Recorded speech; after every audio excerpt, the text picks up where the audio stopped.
Okay, so hello again. This is Liam O'Mara. You're on Office Hours with the Mad Professor. And this evening we're going to chat a little bit about myth and connect that a little bit to Jordan Peterson and some of those issues. And this kind of came up because Keith Spielman, who I'm going to be speaking with here, actually had done a bit on Peterson recently, and then I happened to study religion and myth and whatnot. We got talking, and this seemed like a really interesting topic. So, Keith, you want to say hello? Hello there. I never really know if I should try to do something cute or whimsical, or if I should just, go with the milquetoast basic generic greetings. Or sometimes being really meta also helps too, I found. So is this where we make a bad joke about like super milk toast, polite Canadian kind of stereotypes? Is that? I mean, it wouldn't be the first time I've heard it, wouldn't be the last, and I still get a lot of those jokes regularly, in spite of some of the things that I have said out loud. Right. Yeah, I've always found that particular stereotype be kind of hilarious. I mean, like any stereotype, there's you can kind of see where they came from, but it also really just doesn't fit. Not as much as people would like to think. Yeah, I mean, exactly. if you really want to have that stereotype shattered, go to Toronto and drive. Oh, And I don't mean drive around the city. I mean like drive through it. You got to get stuck in rush hour. Or chat with some of the racists in the rural provinces. My province, right? I know some of. Anyway, yeah. Oh, we could do a whole lot of topics about that. Oh, that'd be fun. We should just for fun we could have a discussion like kind of on Canadian politics sometime, because I'm very much an outsider, but I still kind of follow what's going on in a lot of countries, and I'd love to see what people think about different things. So I don't know, maybe we could put a pin in that. So to speak. I'd be down. Yeah. Yeah. Talk later. Always sort of fun. And I think more Americans really should pay much more attention. It's always sort of bugged me. It's one thing that most people here don't bother learning any other languages or learning anything about anywhere. Like, they have no idea where anything is in the world. Oh, I'm going to Africa this summer. Like, cool. It's like 56 countries or whatever. Like, where are you going? Like, that doesn't tell me anything. But, you can kind of see why that happened because, two giant oceans, only two neighbors. We don't really run into a lot of other people. But why do we still know so little about Mexican and Canadian culture and politics? I don't get that. I mean, you'd have a better way of approaching that question than I would, but as an outsider to your own system, I can say that it's weird how on a lot of maps the States actually looks a lot bigger than Canada. At least if they're American made. When they're Canadian, they look a little more, close to the same size. Canada and then the U.S. Mainland United States, excluding Alaska, of course. You can see an obvious size discretion, but it's when you add in Alaska that you go, okay, I can see how United States is a lot bigger, but it's just it's inflated, and I think that's why a lot of people get part of the reason why people get that feeling about the States, and that stereotype. But that's interesting. Maps have always seemed weird to me, and I burst some bubbles in classes about them because I'll point out that it's very common in classrooms to have the Mercator projection as the map, and it just blows my mind that this is still a common one in use in classrooms because it is so amazingly inaccurate. It blows up the northern hemisphere and shrinks the southern. So this is why that you ever see where Greenland is this giant thing? If Greenland looks really big and all the northern, see Baffin Island is humongous. Okay. Because it's stretching the top. So Russia gets much bigger up in the north, and Canada gets huge, and Greenland gets huge. But Greenland is 1/3 the size of Australia. You could plop it right in the center of Australia, and it wouldn't cover anything at all. But on a map, it looks humongous because the northern hemisphere is made larger, and that's really a reflection of imperialist prejudices, because we of course want to be able to see all the cities of Europe, but who cares what's in Africa? So they just shrink South America and Africa. It just blows my mind. Why do people still use this map?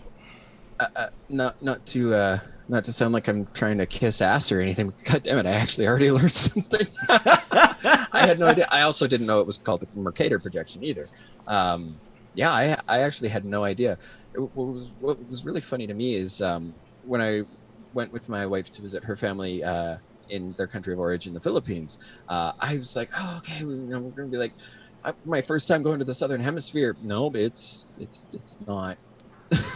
And you never really realize just how much of the world is above the equator there. And Mm-hmm. even, you look at Africa, most of it is actually above the equator.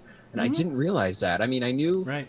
a small portion of South America, but, it's now granted, maybe that's just me being, growing up as a kid who thinks he's too cool to pay attention or anything.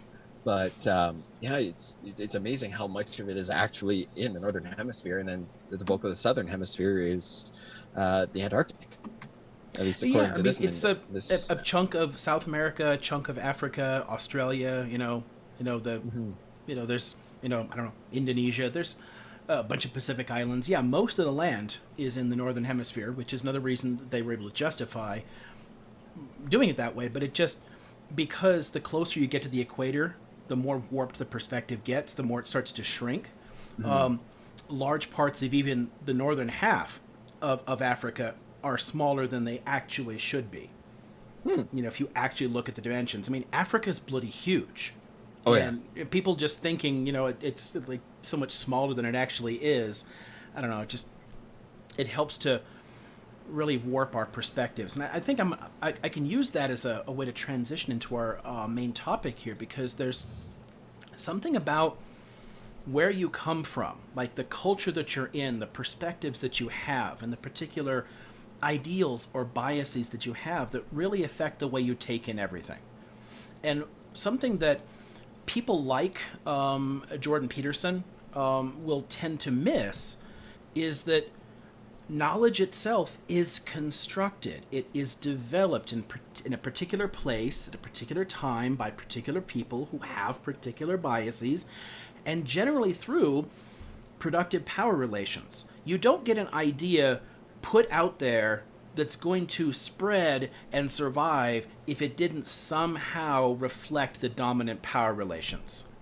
Somebody had to find this idea useful and valuable.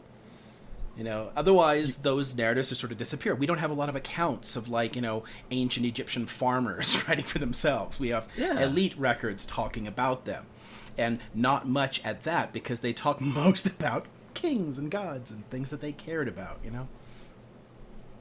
I've had that thought before, but it never really sat there long enough for me to stop and go, "Oh, that's messed up." Yeah, that's, huh. Yeah, there really is an active operation of power involved in the production of all knowledge, and we tend to miss that. This is one of the quite a few people have hit upon this in different ways. I like the way that Nietzsche first hit on it, and this was sort of built on by people like Foucault. But you can see it in plenty of other scholars as well. A certain recognition of the institutional structures of society and how that affects what we think about things. I mean, hell, Marx and the Marxists talked about this too in a different way, but the same basic idea is there. There's a sense where what is produced, what becomes the dominant ideals, have to serve someone's purpose. And when people leave that out, and when we get into some of the details of some of the myths I want to talk about that Peterson uses in his own work, when you leave out why they were made and for whom they were made, when you leave out that political and social context and assume that it somehow reflects a kind of natural or divine universal, you're completely missing the boat. Like you're missing the whole point. Like, why does this text even exist? It was useful to someone. Yeah. There's something interesting about what he does, though, and I want to give at least a tiny bit of credit to Peterson, because we share a common interest, I guess. I've always been fascinated with myth and with our stories, the things we pass on with religions and with philosophies. Mm-hmm. But my approach to them is quite a bit different from someone like Peterson. He recognizes the importance of myth, and I fully concede he gets why it's important, that it is important, because otherwise we kind of, well, it's harder for us to pass on good values or good ideas. It's harder for us to affect people's actions in a way. Myth has always served an interesting social purpose. This is something that a few other people had hit on. In particular, I was really influenced by Nietzsche's work on this. Is actually where I ended up going with my my dissertation, was looking at an aspect of Nietzsche's reception of myth as an idea. And it is similar in some ways to what some of Peterson's biggest influences are doing. But the problem here is that Peterson doesn't recognize what's really happening, I guess, in a way. So where someone like Nietzsche is looking at these myths, okay, so short version of this. Nietzsche's saying that without a real belief in something beyond ourselves, we feel cast adrift, and we start looking for other things to fill that void. There's a kind of nihilism that can result from that. And people can fill that void of nihilism with all kinds of horrifying shit. And he was already complaining in the 19th century about things like anti-Semitism and nationalism that were cropping up as ways to be able to fill that void. Because people couldn't, or many people, could no longer literally take for granted a lot of the Christian myth. In an age of science, it's a lot harder to credit certain aspects of miracle or whatever. So you start to drift away a little bit from the very powerful personal sense that this is true. Yeah. And people start looking for something else to fill that void or replace it. And that could be nationalism, socialism, all kinds of things filled that void there. And Nietzsche's complaining about that. And he's saying we need to get back to myth, but to do that, we have to come up with an understanding of myth that doesn't contradict the science, that actually makes sense, that gives us a sense of values and purpose and meaning, but isn't actually bullshit. Yeah. And I think that's an interesting kind of observation. I mean, I have issues with some aspects of it, but it is an interesting observation, I think, at least about that social problem, of nihilism. And you do see a significant decline in a lot of traditional religiosity, and people start filling that with other things, and then other people end up reacting to it in a way that's essentially fundamentalistic. And fundamentalists, they also are a modern movement that has abandoned the older understandings of religion. And this is where I think Peterson is off base. Because someone like Peterson is actually searching. He's in that kind of quest mode, trying to fill that void and believe something, but he wants to hold on to the belief system that he inherited. That kind of like, the so-called Judeo-Christian sort of mythos that he grew up with with the Bible and whatnot. And he wants to rationalize the truths of that in some way. And he does it in a way that in some way kind of reflects the same mistakes a lot of the fundamentalists themselves make, because they leave out all the context when they start looking at things. They take the text much more literally than ancient authors did. The ancient authors, when they wrote most myths, and even all the way up through the era that created what becomes the Christian Bible, people were not writing history. It was never the point. There was there was a tremendous variety of writings. I mean, you've noticed that there's some contradictions in the Bible, right? One or two, right? There's a few places where, I don't know, there's like, okay, in two different synoptic gospels, there's like a genealogy for Jesus, and one of them is a whole hell of a lot longer than the other one. And it's like, these both can't be accurate. There's like something missing here. People have to jump through all kinds of hoops to rationalize that. What they're missing is that authors still in the 1st, 2nd, 3rd, 4th centuries, they wrote things for their specific community, and they weren't writing it expecting it to be literally factual, like this is exactly what happened. It was trying to reflect the ideals or values that they got. So it would include a few authentic statements of Jesus, and then things that answered their specific questions and that kind of fit that particular mold.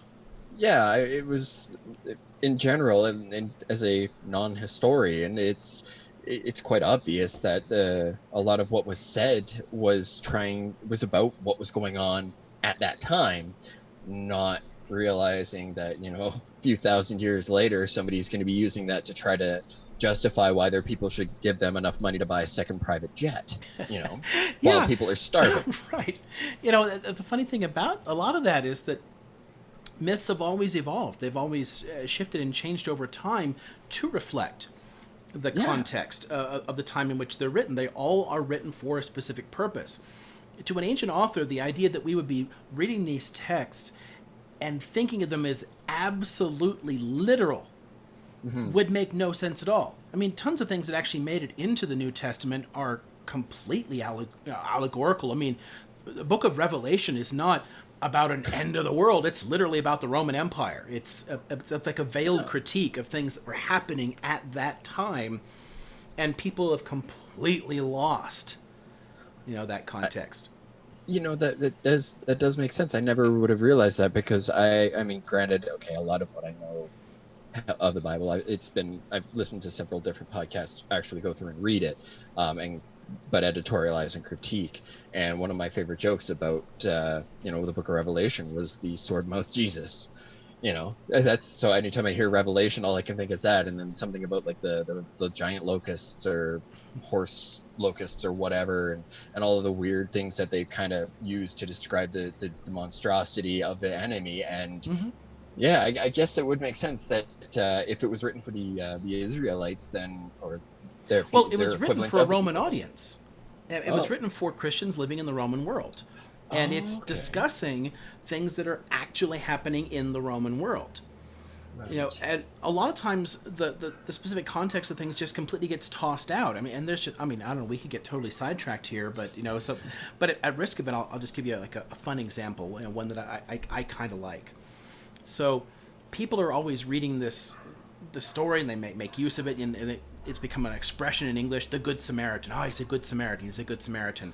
And I honestly dislike the expression Good Samaritan to refer to like a do-gooder, because it's kind of racist in a way. It's basically a reference to a story where Jesus is dealing with a very real existing prejudice at the time.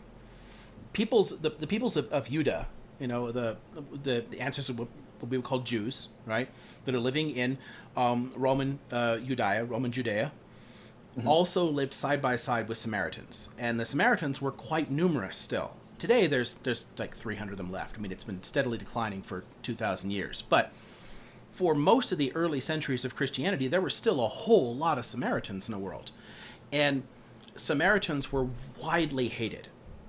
They were despised by Jews because there's a disagreement between them about the structure of the religion itself. They originally shared a lot of things. The Samaritan Torah is actually written in the original Hebrew script. The Torah that we look at today and we call the Hebrew alphabet is not the Hebrew alphabet at all. It's a later Aramaic alphabet that was borrowed in the Talmudic period. It's not actually the Old Hebrew. The Samaritans still writing the original script. So it looks like they're, Phoenicians or Canaanites. It's a very older, much older writing system. And they still have a priesthood, and they still have animal sacrifice, and they still do all kinds of things that you would see in the early books of the Bible that no one does anymore. But, by the time you get into that Second Temple period, they've very centralized worship in Jerusalem. There's a formal priesthood there, and anybody else who's doing sacrifice elsewhere is not following the religion the right way. So they kind of looked at Samaritans as like heretics. The story is interesting when Jesus is telling it, because to his audience of Jews, they would have gotten a very different message than people get today. What he's basically saying is, like it's kind of like an anti-racist, don't judge a book by its cover sort of thing. Like, because the Samaritan is the only one who actually stops and helps somebody. And to somebody listening would be like, oh my God, a dirty Samaritan helped out? Like, those guys are assholes. Like, why would a Samaritan help out? Like, that? Because they hated each other. Yeah. To that audience, it would make perfect sense. For us, a lot of that anti-racist message just disappears. That anti-prejudice message disappears, and it just becomes a generic do-gooder sort of ideal. And then we call somebody who does good a good Samaritan, with the weird implication that not all Samaritans are good. Yeah. which is kind of fucked up. I mean, saying that they're human, yeah, some are good, some are not, but that's because that's humans. Yeah, just people. I didn't realize that Samaritans were still around. I thought, like many other peoples of history, they were literally just history. But as of 2021, they have a total population of about 840. Yeah, And that's interesting. It's been growing. I didn't know by how much. They finally had gotten over an issue. They were refusing conversions, and they refused conversions for a long, long time. But they finally, like, they were. I met a bunch of people in the Samaritan community up around Nablus in the West Bank, and everyone you meet, you can see. I mean, they have a whole range of like genetic disorders because of generation after generation of inbreeding, because there's so few of them left. And they were going to die out. There's only 2 communities left, and they were shrinking down to nothing. So they finally started allowing people to marry and convert in. It's interesting that it's actually like that it's working. That they're finding enough people to build the population back a little bit. It's still tiny, you can see. You know. Yeah. I mean, there's that chunk in what is it, around like Holon, I think, is there. Yeah, it's not a Holon or Bat Yam. There's a chunk there in Israel, and then there's a chunk in around Nablus. But yeah, it's amazing that they've survived it all. Mispronounce this. It's Kiryat Luza. Mm-hmm.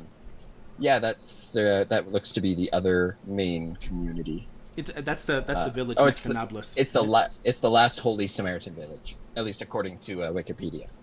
Yeah, they're the closest city that they've got is there's a huge Arab city that they're right next to, so they'll come in back and forth into there. Just a side note there. Anytime somebody mentions the Good Samaritan, I just kind of go to this place where I'm listening to Vincent D'Onofrio discuss it in the back of the prisoner transport. So if you haven't seen the Marvel or the Netflix recreation of Daredevil, you won't necessarily know what I'm talking about. Vincent D'Onofrio, for those of you who have an idea, he plays Kingpin, and at the season finale of the first season, he's been captured, and he's in the back of this prisoner transport. He's in cuffs, and there's 2 fully suited up SWAT officers who are his guards, making sure that this criminal mastermind gets to prison safely. Or at least gets to prison, and he starts talking about, I'm not a religious man, but I've, one of my favorite stories from the Bible is, the Good Samaritan, and he tells it really, really well, and maybe for me it's more of his delivery, because then he goes on to say, I used to think that I was the Samaritan, and then I realized, no, I was actually the evil that fell upon this man. But just like, I listened to the speech, and it just, the way D'Onofrio delivers it just like chills. And anytime anybody says Samaritan, I even get just like that tiny little, that moment, oh, that's neat. I love those like random associations people end up getting. I might have seen this. I could have sworn this show was older. I just looked, and the first season was in 2015. Yeah. But I had seen a couple of seasons of a Daredevil show at some point. So I don't know. Maybe that's it. I'd have to look and see. I mean, to be I didn't know it continued at all. After 2020, I think we all feel like it's been a decade longer than it has been. Yeah, no, it certainly could have been a whole lot more recently than I thought, because it just seems like ages ago that I saw that. But I did see a bit of a Daredevil show. I remember liking it, but for some reason the Marvel shows never really stick with me. This is, to connect that, I guess, again to myth. There's something about some shows that really kind of they stick if I can kind of see what's under the hood, like what's driving the story. If they're drawing on, I don't know, particular archetypes or whatever. Star Wars is great for this. We could spend hours just talking about the mythic dimensions of Star Wars, because Lucas was heavily influenced by Campbell, and Campbell is also an influence on Jordan Peterson, so I can make a weird connection there. There's a lot kind of influencing the way Lucas built the mythos in Star Wars, and you can see in the first 6 films at least, because the sequels kind of fuck with the mythos a lot. But there's a kind of coherent background narrative, not just the main. If you're not around the characters, but they're basically part of a kind of larger whole, and that stands out to me. So the story is easy for me to love and relate to, not just as a kid, like pew pew pew spaceships. Like I like all that too. Laser swords. Yeah, laser. But there's something that kind of like, I don't know, pulls at the heart a bit, because it plays with those mythic archetypes. And I have a hard time with the Marvel films finding that. I have an easier time with the DC stuff. So like there's the Batman characters playing on a particular mythic archetype. So is the Superman character, and there are particular challenges in them. And a number of their characters are like that. With the Marvels, I'll love the films. I'll enjoy the hell out of these films. I'll watch them like, this is great. Lots of explosions and cool aliens and great things happening. And then 2 days later, I will have no idea what the story was. Like the plot just disappears for me. Which is kind of regrettable given just how many films and shows and whatnot there are. There is a deeper story there, but it's harder for me to kind of like latch onto, as I guess I don't see enough the meaning to it. Fair. While most of my notes, pretty much all of my notes involved like the introduction, I made a couple of Star Wars references.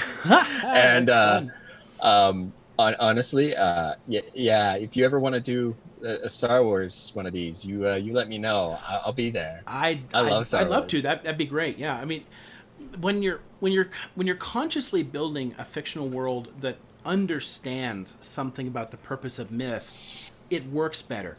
And for a lot of people, that's really under the surface. Like, they don't know why they like it. This is true for Tolkien. Like, why was Tolkien so influential, and why is so much of modern fantasy derivative of Tolkien?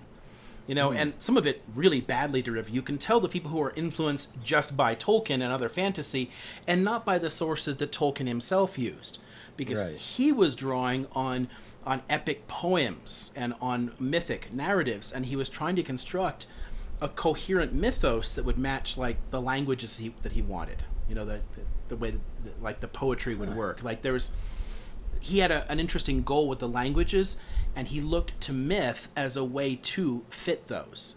So he's very, very deliberate in the way he constructs his myth, which makes it kind of, it holds together. It has a certain internal logic to it. Jesus Christ, there's a lot of information being packed into here. I actually had no idea. I mean, I love Tolkien, and not that I'm really familiar with much beyond what everybody else is, although I haven't explicitly read Silmarillion or Unfinished Tales, but I've done a lot of digging through catalogs. When people for years and years, people ask like, what is your favorite book, and like, you know, does it have to be a work of fiction? Oh yeah, okay, I would pick the Silmarillion. I actually I got a copy of that from my grandfather, sitting with probably one of my more sentimental possessions. It's a collection of, admittedly, Mark Twain, but it belonged to my grandmother's grandfather, who was a museum curator and actually has a subspecies of bear named after him. So it's just kind of it's got his name in it. So the books themselves are like 100 years old. They're still in great condition, but they've got his name in it. And when she gave me those, there was also a couple of other books, and one of them happened to be Silmarillion. I just haven't actually sat and flipped through it yet.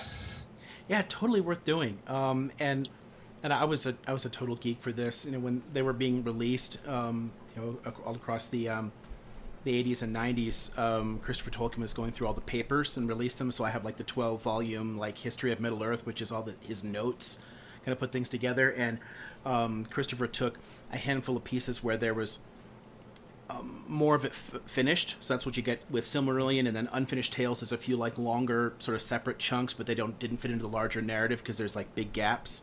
But he put those there, and then has released like a handful of later ones. So like, you know, a longer version of like, you know, the tale of the Sons of Húrin, whatever. Like some of them where there are longer bits of drafts, he's kind of like finished them in a way. You know, made them suitable for publication, and they work really well.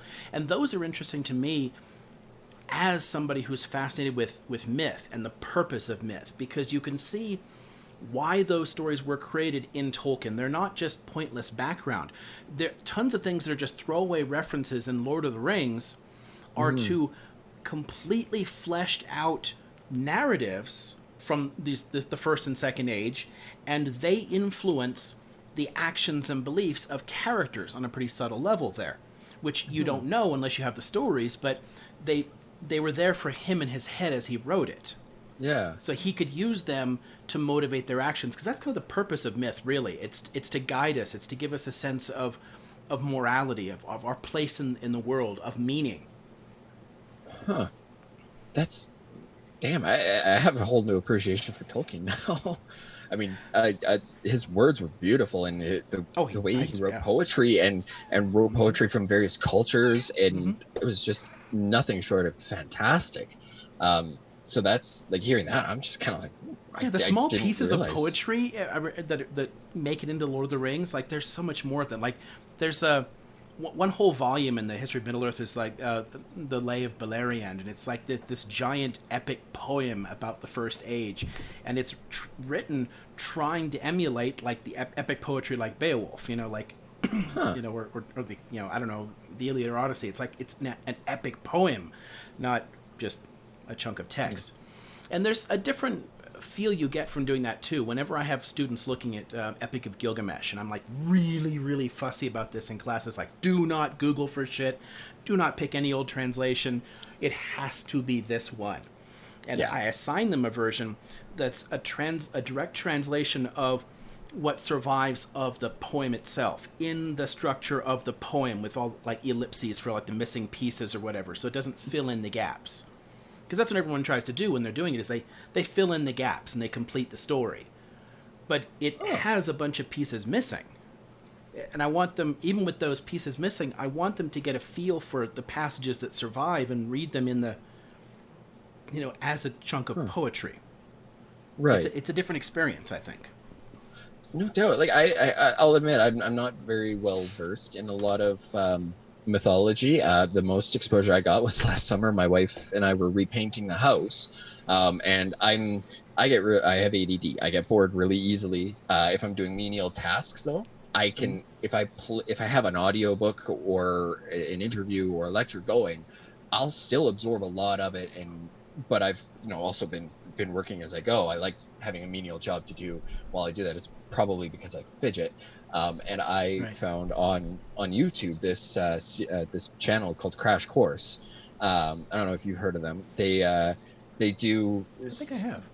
They do they'll do seasons of episodes, and they'll focus on a specific topic. And while it's not as elaborate as what you might get with, say, the great courses, you still get a lot of exposure to a lot of different material, a lot of different information.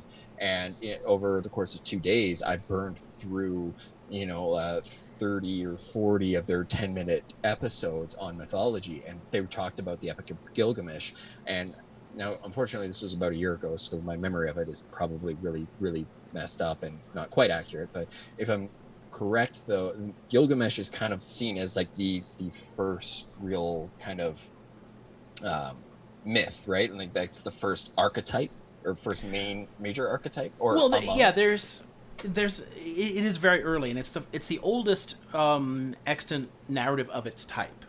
Oh, okay. Like short of like little fragments or whatever, but actually like a coherent epic. It's the oldest surviving, epic narrative we have. Yeah. Oh, okay.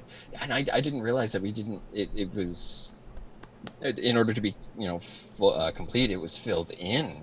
Not the fragments. I actually didn't really realize. We're still occasionally finding new ones, which is neat. There was so much looting in Iraq after the attack, and there's just so many cuneiform tablets just sitting around that haven't been translated, because there's only so many people who read Akkadian, Assyrian, Sumerian. Like you can actually look at these materials. So there's just tons and tons of tablets that have never been properly cataloged. And one of the ones, when they started like buying the stuff back, or like, bring the stuff back, no questions asked, no one will go to jail, like, please bring it back, please. And when somebody found one, like, it just happened to, like, one of these people who could actually read it, his eye caught something. He's like, wait a minute, and pulled it aside, and it was a fragment that we didn't have yet, that actually had there's like a line in there when they're in the cedar forest about, Gilgamesh says, what? Maybe we shouldn't cut down all these trees. Maybe trees are good. Like there's a kind of ecological message there in that one little line. But that one line is missing. Right. So like we're finding new pieces all the time and fitting it in, which is kind of neat. But actually having it as a poem, I think matters. There's actually a great what's his name, Pringle something or other. There's a guy who who knows the Sumerian well and actually sings a version of Epic of Gilgamesh, which is just gorgeous to kind of like hear it, and you can kind of imagine. I mean, obviously we don't know the exact melody, but we do have some evidence attested about the types of music that existed, so we can at least make weird guesses. But it'd be interesting to imagine this is what it would be like, because this is how people learnt these stories before. This is how they learnt myths. People didn't read the stuff. No one could read. Most people had no idea what the stuff was. What you did was you heard it being sung to you. People heard the Iliad being sung to them. People heard Beowulf being sung to them. People heard Mahabharata sung to them. There's like a chanting that goes with it. And there's a whole different experience that you get from that sort of like connects you to that myth. And it's one of the reasons that myth ends up being so powerful for people, is because there's this experiential connection to it. In the same way that for religions, people get something out of the ritual of like, you go to the church and you perform the specific rituals, and that ties you to the belief system around it. The physically doing something along with it, and having consciously to go and be present and involved as someone is chanting the story to you. There's a kind of experience there that I think that we lose when we just say, "Hey, kid, read the Iliad." Yeah, you're right, and it's Peter Pringle. I just googled it because I want to listen to this, and it's sitting on my desktop. I'm going to listen to that later. Neat. That sounds awesome. Yeah, my wife. Anybody who knows Filipinos knows that like 90% of them are Catholic. My wife is no exception. And I used to attend mass regularly with her when she would sing. She would get paid to sing, and then she would do her mass where she would join it in with the choir. It like as somebody who is not having any issues saying I'm an atheist, but sitting there as just kind of to observe and just see and all of that, it does. It's quite easy to see how the more it does sound very sing-songy, but it is very musical and melodic, and it does build that connection. And I knowing what I know with my degree in psychology, is that makes sense as to how that deepens your connection, that makes it more not just something that you do, but it is part of you, right? And so I thought that was just I thought it was different. And I mean, I obviously had some issues, but that's part of the human experience, I think. And but yeah, it was just even just sitting there, sometimes I would kind of catch myself getting kind of caught up and moving with the music and everything, and just kind of feeling it and experiencing it. And I can see why people get very attached and have those strong attachments to it, and I get it. So but yeah, kind of thank you for validating that observation of mine. Well, there's a universal language to melody, to the way things come across. And if you learn something using the melody, and it sticks with you, and it's important to you because you feel that melody, then you're repeating these words, and then those words just start to make sense. They become a part of you. You're not reading the words on a page like, 3 in 1, whatever, it's a miracle, and you're just like having to. You're going to take this very analytically. You're going to look at this. Well, that doesn't make a lot of sense, and kind of push it aside. That's that atheist in you, right? But if you're learning it through the experiences, and people for a long time learned all the religions that way. I mean, I don't know, just we don't have to go back very far to get that at all. Go back to like medieval Christianity, and people learned it through the images that they had in the churches. Through the stories in the stained glass, and someone would come and tell the story, and the monks would sing a certain thing, and the melody would kind of stick with you, and that power would kind of draw you into it and make it a very real thing for you. Yeah. Where someone like Peterson sort of messes up, I guess, is that he does the same thing that like Carl Jung or Mircea Eliade or Joseph Campbell do, and they see a kind of purpose in all of it. They see in the fact that melody is a kind of human universal, and that there are certain answers that we need, like what is the meaning of life, what happens when you die. Like there's certain questions that we're driven to answer, right? Yeah. And there's certain commonalities and answers that you get from settled civilizations all around the world. And what these guys all do is they see in that a kind of divine purpose. And it's a little different for each of them. Honestly, one of the things with Peterson and his use of myth is that he's not really engaging much with the original sources, and even when he does not deal with them in context the way a historian does. He deals with them in the way that a kind of syncretic or New Age believer engages with them. And that's very different. And it's not to say that there's something wrong in doing that, because the quest for meaning is very personal, and if he finds a certain meaning in it, and if it gives him a certain sense of purpose, then more power to you, because anybody can build their own myth. But if you're looking at it and you're building your own myth there, but you're actually reading it into the universe, then there's a problem. And that's kind of what people like Jung did. Jung had no training in myth. I mean, he was a disciple of Freud. He was a psychologist. Mm-hmm. And he had an interesting theory that he then used myth to explain, similar to what Peterson is doing in his work. Mm-hmm. What Jung was trying to do was argue that humans are all connected into this sort of shared unconscious. That we kind of like share a primal connection to this mythic realm, and that we're all connected to each other. And there's a kind of like this collective unconscious links us together. And we can see that reflected in the similarity in stories because they're all coming from this shared place. Eliade is similar, I guess, in that he's arguing that we can use myth to touch this sort of like primal realm, this mythic realm that's a real thing, and that the ritual practice puts us in the mode where we can touch that divine reality. Mm-hmm. So again, Eliade, while he's bringing to light a lot of interesting myths and introduced a lot of people to myth, he's less well known in the US, but still an important figure in earlier 20th century scholarship, the work has a particular purpose, and he's using it to make a philosophical / religious argument about this, primal mythic connection. Likewise, Joseph Campbell, who is many people's like first introduction to myth, especially people of a certain generation. I certainly grew up exposed to Joseph Campbell's work, and plenty of Gen Xers and Boomers were. My generation and the one before were, you saw his stuff on television. You saw him being interviewed as a major scholar of myth.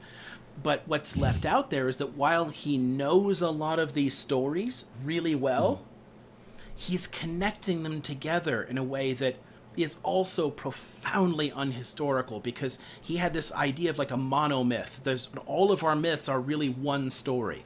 They're all variations on an myth. Like there's an ultimate truth behind all of it. So what he would do was he would push away any inconvenient aspect in order to show similarities, and focused only on the similarities, not on the differences.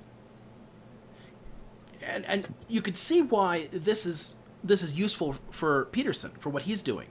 Because what he's doing is he's making particular arguments about society, particular arguments about relations between the sexes, particular arguments about our psychology and our social problems.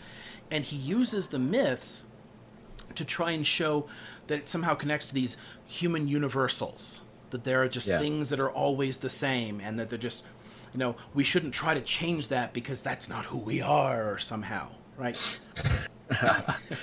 Yeah, that was one of my one of the notes that I one of the Star Wars notes that I made, because as I was reading it, so he reached a point, and he's discussing how he started seeing not the specific type of ideology, but that ideology itself led to black and white absolutist type thinking, and which is oddly enough the way he identified as his own thinking since that realization. And I sat there and I've read this a few times, and once I popped out the word absolutist, instantly I went, wait, did he just besmirch the good name of the Sith? Did did did he? How dare he? Only the Sith deal in absolutes. Come on, man. Um, That's funny. if that's not an indication as to how my brain likes to operate, Yeah, jump no, around. that's great. Um, I love seeing those connections. That's great. but yeah, I was. It's very he tries to see things as specifically black and white, as this or that, and tries Hmm. to do away with nuance. And now this is from '99. I think his more modern argument might be that, nuance is just about what's the buzzword that he really doesn't like, postmodernism. Nuance is all about postmodernism. I guess the problem with the postmoderns for Peterson is that postmodern thought is about breaking down meta narratives. It's about helping us to understand the radical subjectivity of knowledge. That we're intimately involved in creating knowledge. That there's something, I guess, unfolding around us that isn't necessarily connected to some giant system that's kind of like propelling us forward. It's trying to, like, I don't know, break down a lot of the teleological thinking that still very much suffuses a lot of Western thought. Certainly, you can see it in like Campbell or Jung. You can definitely see it in Peterson. There's a kind of a purpose to everything. There's like a reason behind it. I think the term is presuppositionalist. Yeah, you can use there's an implied kind of like there's an a priori meaning, like there's Yeah. a place that we're going. Yeah, that maybe this is just a personal bend. That particular line of thinking, to me, is one of the big problems of philosophy. I took a fair number of philosophy classes in university, and my least favorite one that I actually stayed with and didn't drop out after a couple of weeks. I can't remember. I can't even remember the title. I just remember the teacher. So, for all of you who do not have friends or family that are teachers, but want to become one, here's a valuable lesson. They may not remember the class you taught, but they will remember you if you were extremely good or extremely bad. Right. Um, this particular teacher, he set out a bet, and he said, "I have $10 here for anybody who can, beat this particular argument of mine." And right off the bat, like, of course, back in those days, it was coming out of my conservative shithead's shell, so I was a little bit more of a dick at the time than I am now. Hard to believe, I know, but still. And he said, so I'm saying, I'm like, okay, this is going to be good. Yeah, I'm sure somebody's going to be able to beat this. You've probably built yourself a lot of walls around it. And as he's going, I can't even remember the main crux of the argument. All I remember was how I managed to save his ass because I understood a little bit about science, understood more about science than anybody else in the class. And it was about bodily autonomy, or not autonomy, but homeostasis, which is just the way your body regulates itself and all of its little feedback loops and systems and everything. And the argument that almost beat him was, the rejection from an organ transplant. Well, one, before I started studying psychology and philosophy, I was actually trying to get into the medical sciences. I just didn't have good grades and realized that I have no constitution. So breaking bones made me go and fall over or throw up or both. Who knew? Oops. And right. But my aunt had a double lung transplant years ago. So I actually understood why after transplant you have to take immunosuppressants, and that's to prevent your body, which will see the new organ not as the organ, but see the organ as a foreign object, will attack it. Your body will reject it and you will die.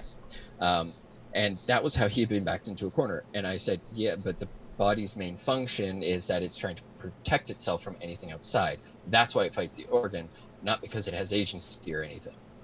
And he just looked and said, there you go. And that's how he kept his $10. I was so mad at myself that I didn't try to get it, because I was like, man, if you people actually understood or tried to inform your arguments more than with just mystical speculation and presupposing anything, but if you actually took a more scientific approach, you may not have been in this pickle.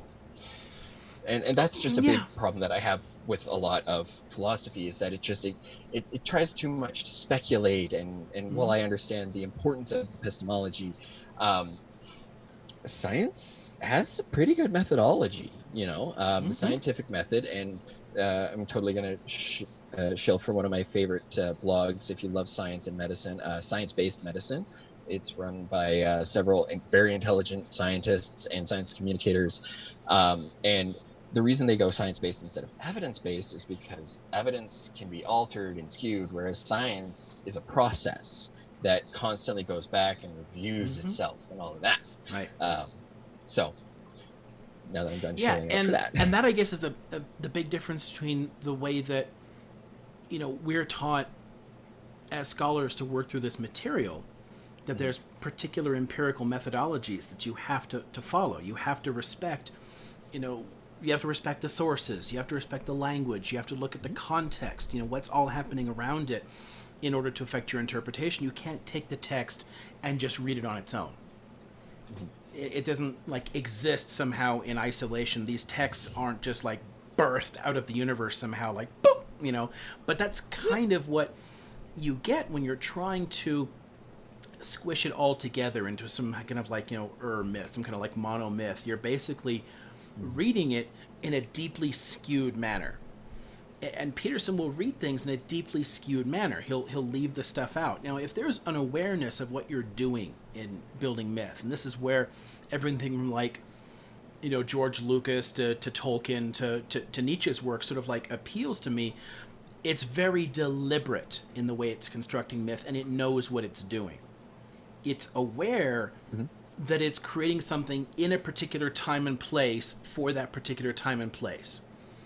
But if you're trying to see some deeper meaning, you're essentially missing what the texts actually say, and you're seeing what you want to see in it. I think that just kind of colors everything. It sort of makes Peterson more akin to a New Age mystic than any kind of scholar, because while he will make references to scholarly material, he's generally using it in such a bad way, and frequently his own sources will contradict him. If he actually took seriously what he was looking at, he would find that he's reading it wrong, but he doesn't.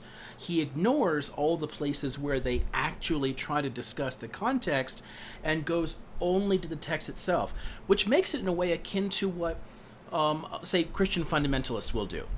They'll take their Bible and they will read it in their translation, but they'll read into it a message that fits their context and their time and place, and they will assume that's what the text actually means.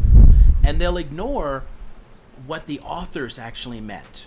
They won't really get to, what was Jesus really trying to say here? What was really happening? They'll miss that entirely. Yeah. Because they're seeing it only in a way that reflects their own needs and their own interests.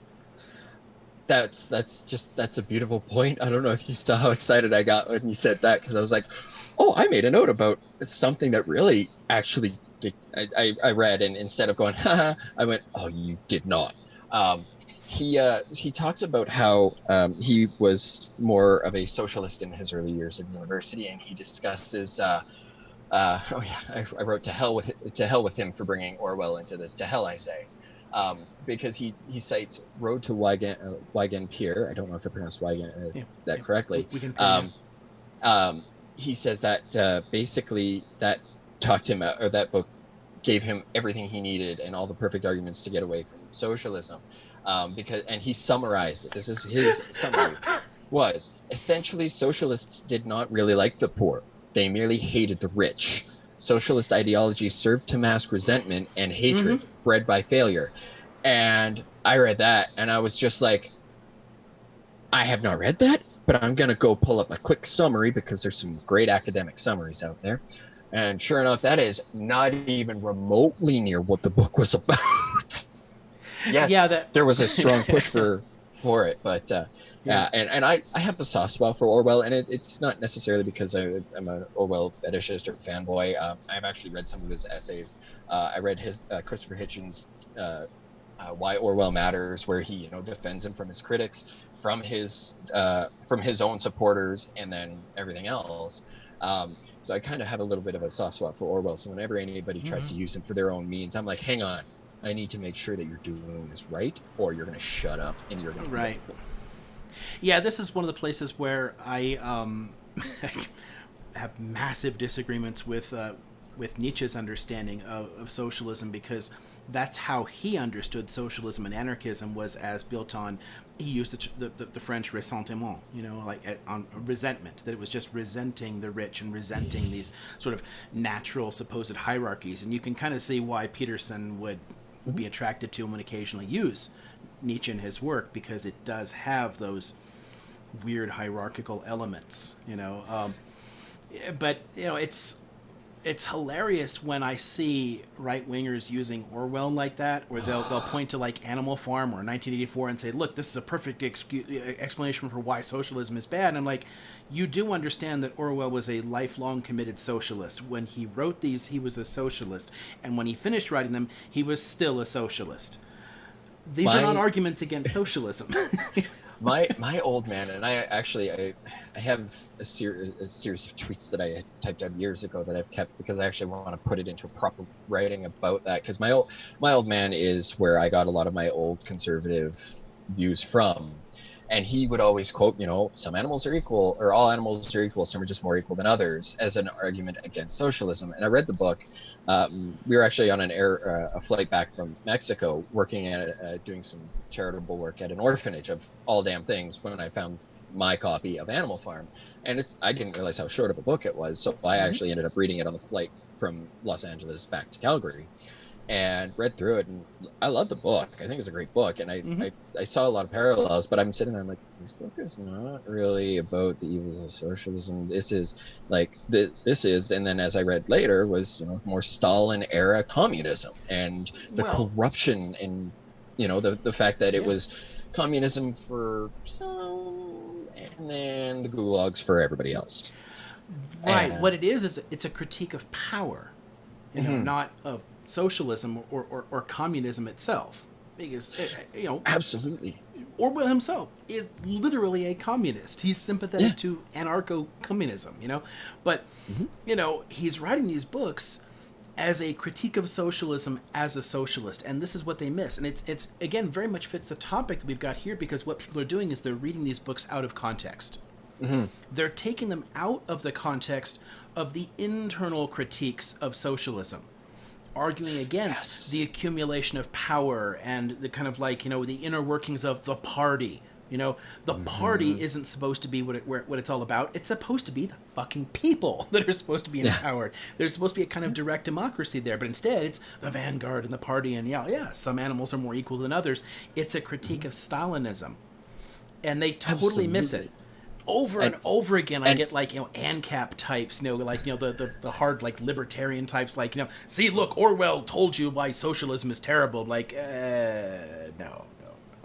Hate to break it to you, you're reading it wrong. You're kind of reading a socialist. And that's the funny thing about when you try to be an intellectual, but your opinions are all pretty much founded in populism. Or a particular type of populism. Yeah. And I love, anytime, not that he's president anymore, but anytime the diehard Trump supporters, they would say something about, 2 + 2 = 5. I really had to resist the urge to be like, it is the party doctrine that, those who control the past also control the future. Whatever is true today is not necessarily going to be true tomorrow. And then, use the parallel lines from the former Cheeto in charge to, basically say, hey, look, he was saying the exact same things as the bad guy from the book you're kind of worshiping here. Are you sure you're the good guy? You sure you're the protagonist and not the antagonist in this story? Oopsies. Yeah, he's literally saying, trust only me. Don't listen to the media or the experts or the scientists. Listen to what I say and what our conservative party says. It's, very much exactly the problem, but they miss it completely. And it's honestly hilarious to see so many of these hardcore fasci Trumpists pointing to 1984 as the media is the problem, or the professors are the problem, or are you kidding? What are you actually reading here? But they take the lines completely out of context. And that's kind of what people do. What they've done is they've constructed a modern myth for themselves. They've constructed a particular myth wherein they are the victim of these forces outside their control, and there's an attempt to regain control in that so they can cast themselves in the mode of the hero. But in, of course, all of these stories about this stuff, like in, of course, any discussion of totalitarianism, what they're doing and how they're doing it does kind of make them the bad guys. But there's just zero awareness of that because they wipe out any of the context. They can wipe out any of the inconvenient aspects of it in the same way that Peterson will toss any inconvenient aspect of this myth and anything about where it was constructed or why it was constructed. You just toss that and fit it into what you want. Yeah, he's completely mangling the point of the road to Wigan-Spear. Yeah. I was just setting up my screen here. As you said that, I was like, would you say that them playing the victim is their call to adventure? Because one of the few things I know about the monomyth is the call to adventure. Yeah, like there's a hero's journey, and they love the kind of great man aspect of it. There's a kind of like hero worship in it. And you can see elements of that in the Trump cult, in the way they discuss it. Actually, there's a kind of a fun parallel I kind of have in mind too to bring up about, I don't know, some of the ways that some of the myths that Peterson is sort of like misusing, I guess. When he's tossing all of that real context. I mean, there's a few different areas. So there's the political context, and then like this whole like social and sexual context that I think are really important. Especially when he's using as his sources chiefly things like Torah or like the Babylonian Enuma Elish, this sort of particular myth that he tries to read as a kind of archetype for understanding the universe, and he connects it to a whole bunch of other myths and see, this is just like it. It's like, order defeating chaos, and this sort of like masculinized order sort of being imposed on the universe, and kind of like bringing it under control. And he just misses entirely the whole point of the story. Like, when was it developed? How was it used? I mean, the scholars he's even looking to will point out when and why it was written, and that it had a particular purpose, that it wasn't some bigger narrative. People didn't use this for generations and generations. It's not super old. It was developed at a particular time to justify the concentration of power in an empire. So when you have like Marduk defeating Tiamat and forming the world out of that, I mean, how did these kings understand themselves in these early imperial periods? And you're looking at like the early Babylonian Empire, like the Amorite period. What are they doing? They're basically saying, I am the ruler of the worlds, like the known worlds around it. And these are the worlds that were sort of created, by Marduk out of this sort of like primordial chaos. It's looking at their specific context. And there's an interesting political transformation happening there too, that you totally toss in this trying to read the Marduk story into some kind of archetype of heroism, of like imposing that order on chaos. It misses the fact that this is part of a broader transition that's been happening for some time in Mesopotamia. Okay, so like short version of this. Very early on in the Mesopotamian city-states, so look at like the Sumerian culture or whatever, they're all independent little kingdoms. They're all independent city-states. Right. And larger states didn't really happen because they had no easy way to control large territory that was sort of out of your immediate sight. It was they had no easy way of doing that. Yeah. And their understanding of things is, honestly, if you look at the way they structured their societies, it completely undermines so many of his central arguments. The earlier understanding of kingship in Mesopotamia was what we would call like a sacral kingship.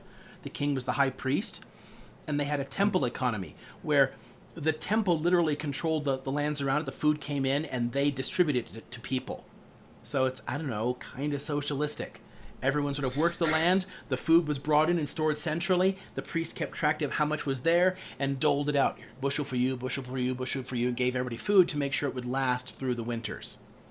You know, and the purpose of the king as high priest was to keep away the disasters in the world. You know, to perform the right rituals or whatever. So please, Enlil, don't destroy us. You know, like, you know, keep the gods away because the gods all suck, right?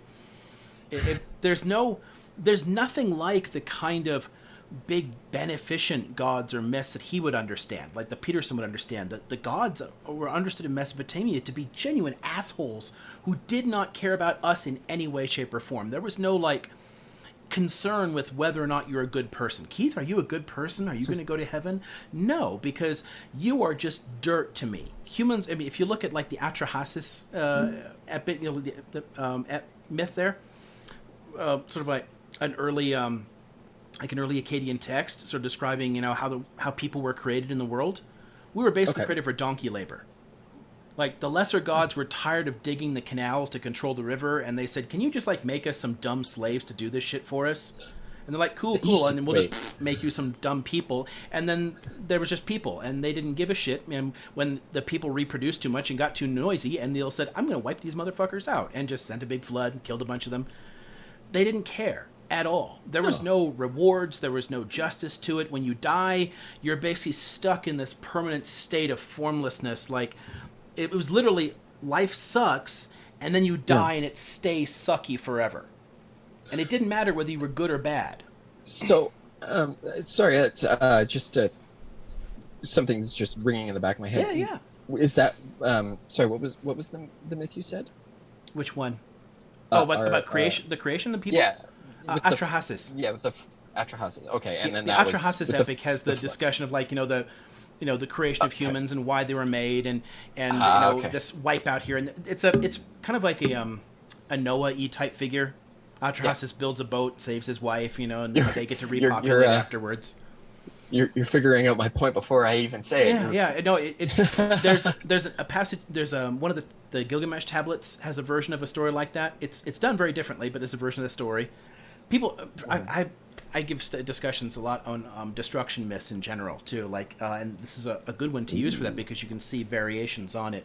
There's variations of destruction myths used by Greeks, by Romans, by Egyptians, by Mesopotamians, and by Hebrews. And where a Peterson-y type looking at that would say, well, that must mean there was a real destruction and that there was, like, some kind of, there's a connection that links all these different stories. That would be like your Peterson-esque, Campbell-esque sort of, like, let's fit them all together and say there's a truth to it. Well, the point is they're actually reflecting physical conditions, and that's why the destruction myths are different in different places. In Mesopotamia, you see this in Gilgamesh and you see this in Atrahasis. The destruction can always come back because it's telling you very clearly the gods are assholes and they don't care about you. So what we have to do is there's an etiological purpose. It says these are the rituals that we perform. If we do this, we can convince the gods to stay away from us and not do this. It's like, please don't destroy us. Please don't destroy us. And you live in constant fear. And the reason for that is that the river could change course at any point. The Euphrates was terrible to live next to. It would like run too low, run too high, flood, randomly change course, and wipe out villages. There's an 11-foot high silt layer in Ur where the entire frickin' city was buried because the river decided to change course and just dumped tons of silt over it. And you have to like rebuild on top of that shit. So they're remembering this. But think about the Noah story in the Bible, right? The one that people are more familiar with. There's a flood narrative there too, right? There's a great deluge. What happens at the end of it? Because the moral lesson in the Noah story is completely different than the moral lesson for Atrahasis and Gilgamesh. Right. What is God saying at the end of that? After the world has been destroyed and there's land again and Noah's landed? You are my people, and I will never do this again. Yes, exactly. I will not do this again. And here's a rainbow to signify my promise. I will never do this again. But please follow these handful of rules and don't be terrible people. But still, I won't destroy you. There's a promise. That makes sense in the Levant because there are no big fucking rivers that flood. It just doesn't happen. There's no actual threat of a deluge. There is one in Mesopotamia. Floods happened all the fucking time and destroyed things. That wow, I kind of really want to actually go through and take your classes now, because this is wicked interesting. Yeah, well, it gets it. You get so much more out of these different myths if you can put them into their historical context. Like, why were they written? Because if you're reading them with an eye to fitting them into a particular mold, like to try and find a particular meaning, which is what your Campbells and your Petersons are doing, then you're going to find whatever meaning you want in it. But if you look at them in their own context, and you look at what's happening in the world around them, then you can see what are the moral lessons they were telling themselves. Like, what was important to them. To Mesopotamians, it was important to keep the gods from destroying things. Mm-hmm. You know, in the Levant, you don't have that. Same thing in Egypt. In Egypt, you have a much more beneficent view of the gods because life is good in Egypt. Life is super easy in Egypt. It does not mess with you very often. But life was really bloody hard in Mesopotamia. Yeah, that there was a book that I read, and this was probably one of the most important books for me to read in terms of building the foundation for, you know, where I've come to today. And it's funny because it's like, the author I don't think is even heard of, and I think the novel itself was built around a thesis of his in philosophy, and it was about moral nihilism. It's called Neuropath, and basically they talk about in the book how the main character and his friend, who is also the antagonist, they took this philosophy class where they discussed the was it the moral apocalypse, I think, where basically, you know, you come to realize that, you know, everything is just biochemical reactions, and, you know, there's no supernatural and all of that. And it oh, Christ alive, I hate it when that happens, when all of a sudden the point I'm reaching for just flutters away. How yep. You know, the basically all things could be technically permitted, I suppose. And yeah, no, I'm really coming off the rails here. I apologize. I swear I take my medication.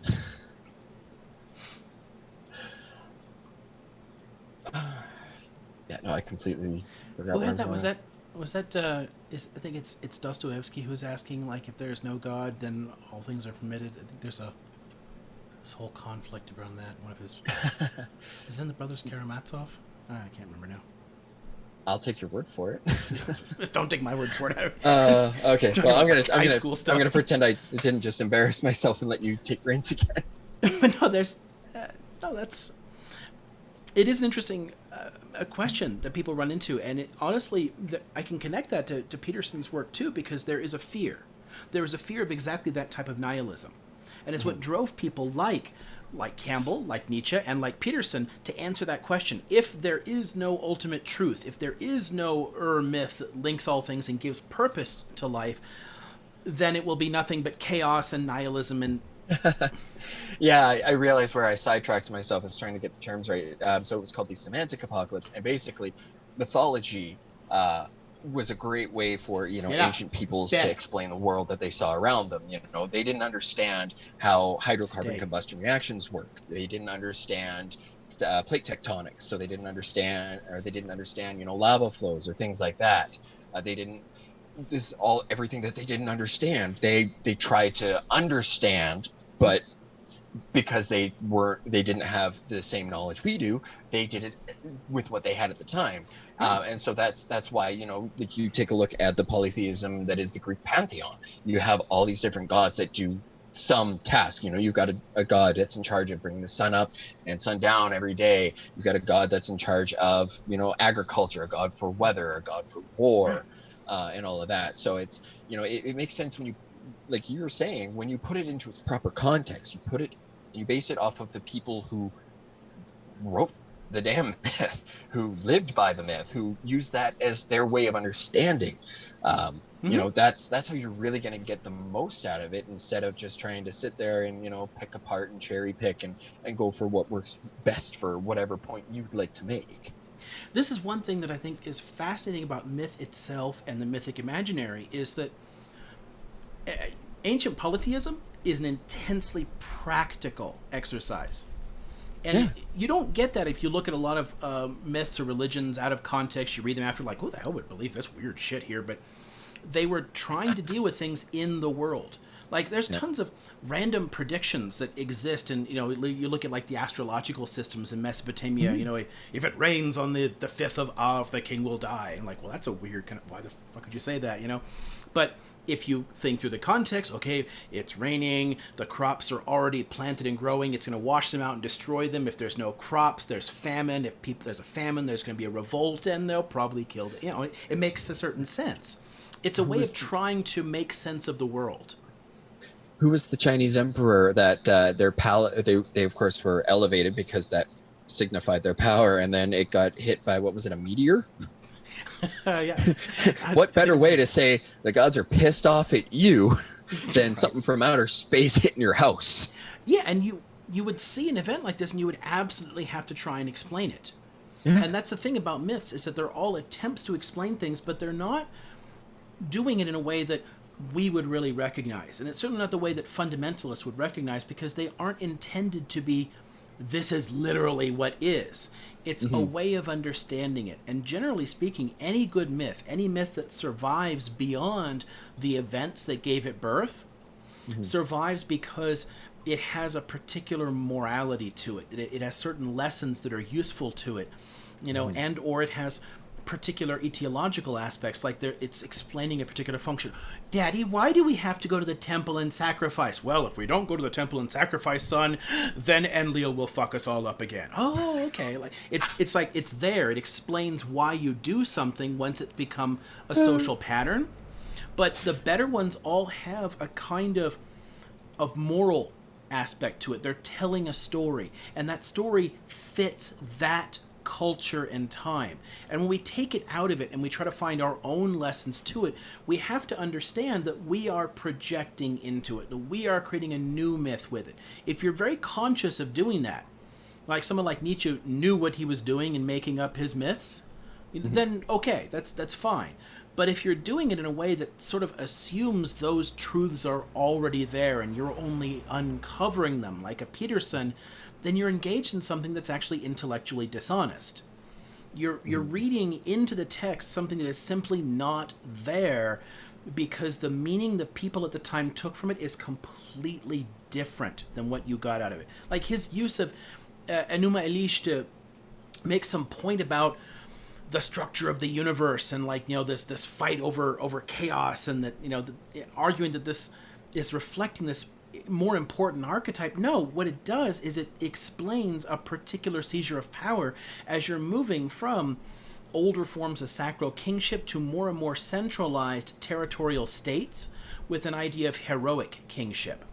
I mean, okay, so you know the character Sargon, right? Vaguely, like Sargon of Akkad. There's actually a terrible British YouTuber who uses that name, Sargon of Akkad, and he fucks up the name for me because it's kind of a douche nozzle. But Sargon's an interesting figure, right? And Sargon understood the value of propaganda. He has all kinds of cool stories. There's a cool Moses-esque story where he's sort of like cast adrift in a boat in a river and adopted into a royal family in Kish, and he rises up through that royal family as kind of like a prince there. But the point of his that sounds familiar, doesn't it? But there's the point to his story. And the value of that propaganda, the reason these stories exist, is to justify what he does. Because he actually kills the king of Kish and seizes power. So he's an illegitimate ruler. But he has to justify his claim to power. And he justifies it by basically saying, I'm a badass, therefore I should be your king. There's a weird kind of circular logic there. The guy who's the most effective conqueror and ruler should be the king, regardless of his birth line. So it breaks this tradition of sacral kingship where there's like a line of high priests, and the high priest is the most important thing, and instead it becomes a conquering butt kicker who will impose order on a disordered universe. And hello, that's what you see in the Babylonian myth from the Amorite period with this story about Marduk defeating Tiamat, is the imposition of order on chaos. This is an emperor who's trying to put together a large territorial state and has to justify his rule. And this is one of the tools for that. Absolutely. While we're on the topic of taking things wildly out of context, something else that really, really rubbed me the wrong way, is as he's delving deeper into explaining how he came to see the world around him as it was, is and another note that I made about it is he chose to study mythology because he was having bad dreams. And he said that he was reading Freud's what the hell was it? About interpreting dreams. Interpretation book. of dreams. Interpretation of dreams, yeah. And then he's talking about how Freud, of course, obsession with sex and all of that. And he goes, but my dreams seemed more religious than sexual in nature. And my first response was then you didn't actually read Freud, because if it ain't about fucking, feeding, or fighting, it ain't Freud. Well, And that's the you yeah. have no idea how proud I am of that sentence. That's great. But see, that's where Peterson is so much more influenced by Jung than by Freud, because Jung took myth and used them in a way to try to explain our dreams. That's that whole collective unconscious. So Yes. what Peterson is kind of hitting on there is his dreams are connecting him to this deeper truth, this deeper reality.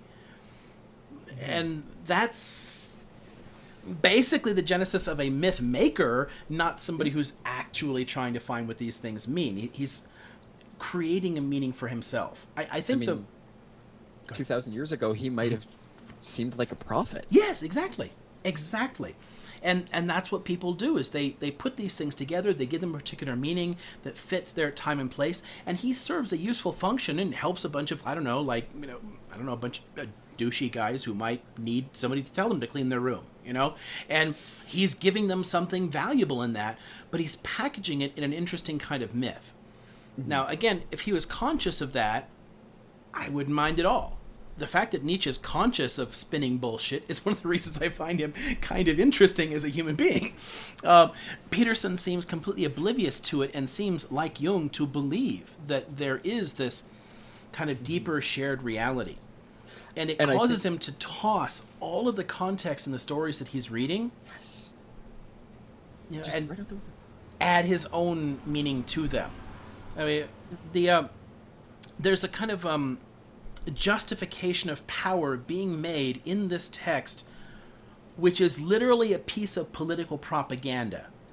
And he's using that to argue that hierarchies are natural in the universe and that we need to somehow impose order on chaos, that this is somehow the way the world really works. Like, no, this is the way some douche wanted to justify his own control and power. His own power grab. Yeah, and people have to do that. They have to come up with a story to explain it. So is that why he then suddenly started saying that lobsters were a perfect example of the hierarchy, which he also got wrong? Yeah, he what he's doing is he's, again, drawing something out of a particular set of scholarship. He's looking at some of the pieces from evolutionary psychology, and then completely mangling their understandings of it.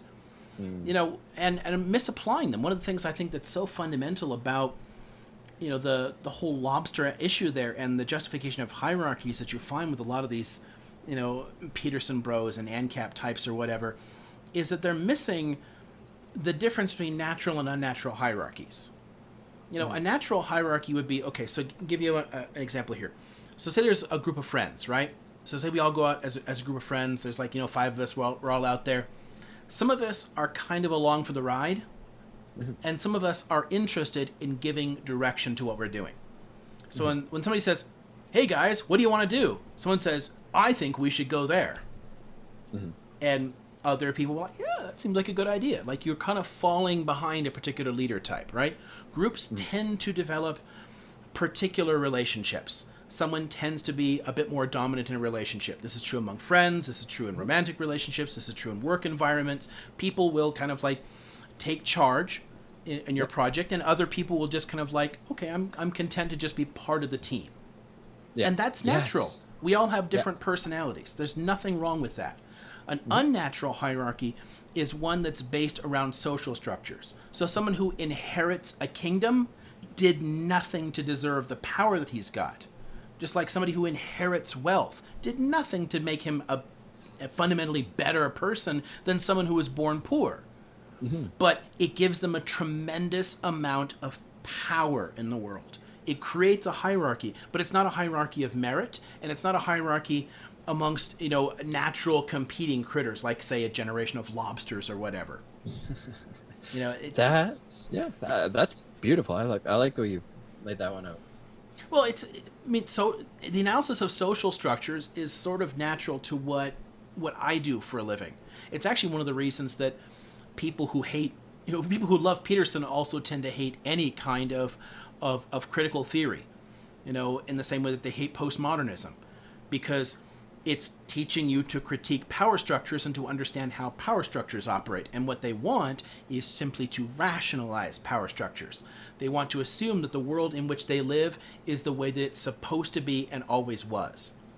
And that's the fundamental mistake that Peterson really makes, is he takes things about the hierarchical nature of our society and the patriarchal nature of our society, and he reads them into the universe itself, into nature. And both of them developed in a particular time and place. They did not exist before the Neolithic. And this is just completely lost on people. I mean, people who are always justifying, like, the power dynamic in romantic or sexual relationships. The sort of patriarchal structure that Peterson likes to really chill for, right? The patriarchy is just sort of natural, and it's the way it always was, and it's not. It developed as people settled in one place and as the concept of private property and land showed up. The easy way to do this for students when we're looking at the ancient world, at that process in the Neolithic, is if you're going to settle in a river valley and you're going to start farming, right? You can, while the community stays really, really small, continue to maintain a kind of communal or collective sharing of the land and working together in the same way that you existed as a hunter-gatherer tribe, where people didn't own anything, they all worked together. Men went hunting, women went gathering, the old, the sick, and the lame, whatever, would take care of the kids were all raised collectively, and you worked together. You could try to maintain that for a little while, but as the population gets bigger and bigger, that gets harder and harder to do. Because if you settle and food is more plentiful, you can produce more of it, it's more predictable, then more kids is actually a good thing, because you want farm workers, right? You have to control the population for hunter-gatherers. You have to keep it small. Once you're settled, you don't have that problem anymore, so the population takes off, right? Yeah. That suddenly gives someone the idea of controlling a particular chunk of land. And if you're in that river valley, some land is more productive than others, right? Yep. Like, would you want to farm really, really close to the river? I'm going to say no. Not really, really close. What might be a problem if you're really too close to the river? If that river is prone to flooding, you're going to lose a lot of your crops. Yeah, you're going to lose a lot of the nutrients in your soil. You're going to lose a lot of soil. It can flood. It can wipe out your. Okay, so how about really, really far away from it? Well, no, because then you have to find some way to accommodate, and that water is going to have to go too far. It may be tainted. It may evaporate. It may not make the trip. So it's hard to get it to it. Yeah, you have to irrigation canals, and too much of it might be lost through evaporation. All kinds of things. It's harder and harder to carry that water farther distance, right? So there's a sweet spot, right? There's a sweet spot where there's more groundwater. You're close enough to the river for irrigation to work, but you're not so close to it that the flooding will affect you, right? Yep. So that land is inherently more valuable, isn't it? Absolutely. So what happens if some dick says, I'm going to control this land and keep everybody off of it? That they've created an unnatural hierarchy and a power structure. Right, and this is actually the genesis of patriarchy. Because the subjection of women's sexuality happens in the Neolithic period as you need to produce a particular dynasty. Tons of our earliest law codes are all built around sexual morality. And the purpose of them is property relations, not the chaos in the world that you have to tame through the masculine order, blah, blah, blah bullshit that Peterson's doing. It's literally just about property. They didn't want two dudes to fight it out, so they forced women to stay faithful to one person. They didn't regulate men's sexuality, they regulated women's sexuality because women can get pregnant. Yep. And so think of it this way. It's sort of fun because, right-wingers love to throw around the term cuck. It just sort of sticks in my head because they use it a lot. So if you're if my wife sleeps with my neighbor, right? If I've been cuckolded, now he can make a claim to my property by saying that my children are actually his. And now we have to fight it out. And there could be social violence. Or I could mysteriously die. And then he's like trying to like go through a legal process to seize that land and say, no, it shouldn't go to that son. It should actually go to me because that's actually my kid because I cucked this dude. They wanted to avoid those social problems, so they subjected women's sexuality. They reduced women's sexual freedom. The patriarchy is literally an economic institution, and marriage was created as an economic institution to avoid social conflict because of private property and land. It has a particular genesis. And when you ignore that, when you do not pay any attention to that context, to why it happened, and instead take it for granted as the natural mode, then you're going to find ways to rationalize it and justify it. Wow. That's a lot to digest in and of itself, really. But yeah, when you actually stop and, as you say, take a look at the proper context and the rationale behind why that particular system was put in place, instead of just accepting that it's a natural thing, it kind of helps you understand and really kind of question, well, what is necessary about this, what is unnecessary, how can this change, and how can we progress that forward. So that's there's actually no biological basis for patriarchy. It isn't a thing for us physically or naturally. There's no reason for it to exist at all. In a hunter-gatherer band moving through an area that does have plenty of food, then half of the caloric intake comes from women and half of it comes from the men. Hunting is a lot less efficient. You miss most of the time, and every now and then you get something, and we all like pack in a little extra fat because we all get to splurge on some meat because you can't store it because there's no freezers. You're traveling around, so you pack that in, and then you go a few more weeks before you get another kill. But women are gathering every single day, so literally half of your total caloric intake comes from women, and if they aren't doing their work, you all die. Yeah, and no one is caring about paternity because there's no concept of inheritance. So why would there be marriage? Humans naturally pair bond, but we're not biologically monogamous. We form pair bonds and relationships, and those shift and change and whatnot.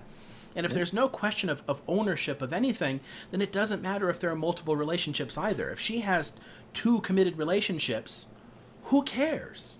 Because it holds the band together. It creates, like, I don't know, a bigger kissing web or whatever. It like links us all into a big family. And the children weren't yours anyway. You didn't have separate, distinct families with mommy and daddy and their kids when you're hunter-gatherers, because why would you do that? Houses don't exist, property doesn't exist, inheritance isn't a thing. The children were raised collectively by the band. Older people who were injured, people who were sick, they trained the kids while the women were working and the men were working. So who cares who the father is? It's not going to matter in any legal sense. But once property and land exists, then you care who the father is. You see how that works?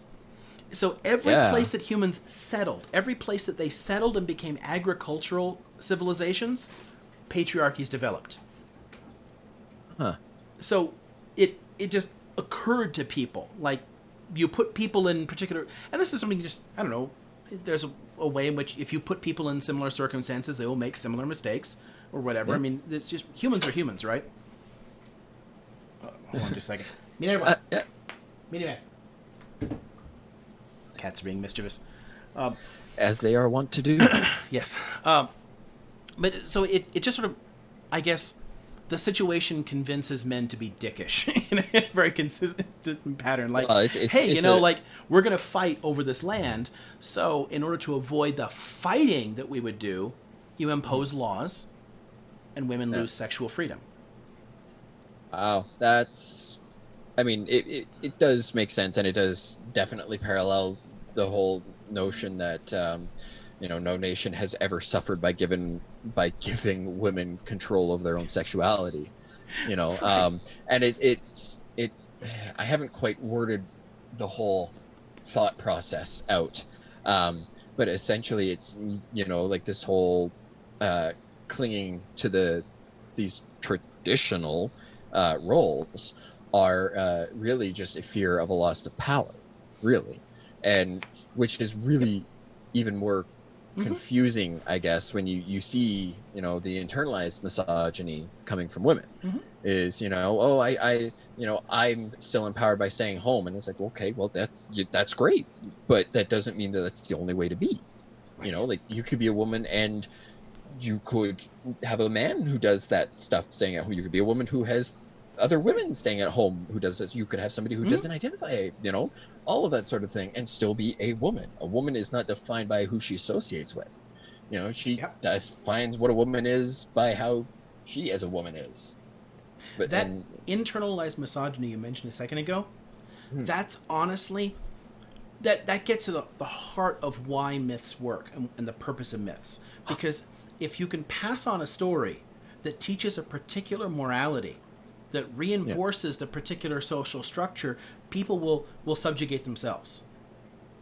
So this is why so many of our myths actually tell us to be truthful. They tell us to be generous. They tell us not to covet things. They're trying to prevent social fucking problems. They don't want us killing each other. They don't want us saying, like, you know what? Keith has more money than me. I'm going to kill him and take his money.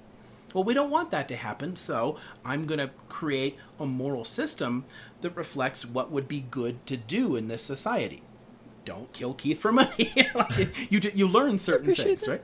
Yeah. Also because, you know, you would be sorely disappointed there wasn't much more. Well, assuming you were a billionaire. But you know, they have a particular purpose, and they reflect the power structures as they exist. And they always reflect the power dynamics of that society, and useful systems will be passed on from generation to generation. If women can subjugate themselves, if women will pass on those ideas to their daughters, it works. It's much more effective. So you produce stories and myths and whatnot that justify that. Think about the way Torah does this. You know, like, I don't know, people are always bashing Islam for somehow being unfair to women, but hell, the Quran is a hell of a lot better to women than the Christian or Hebrew Bibles. The Jewish Bible literally lays out a permanent rationale for patriarchy, because the woman picked the fruit and then tempted the man with it, so she sinned first, and when God came down and said, "What did you do?"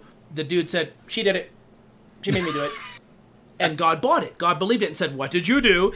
And then cursed women with painful childbirth and permanent patriarchy. It literally lays out in Genesis 2 permanent punishments for all women. What that myth does is it rationalizes the existing power structures in an agrarian society where men had more power, and they want women to understand why they shouldn't demand more. You can say, well, you know, you're inherently untrustworthy, and if you had more autonomy, you would do something bad, and God would get angry. Oh, okay. And they'll pass that story on. Wow. Yeah, that kind of tracks. So I guess just kind of continuing on with that particular train, not that I really want to use the buzzword because I know it's kind of a buzzword and it can create knee-jerk responses, but I trust you.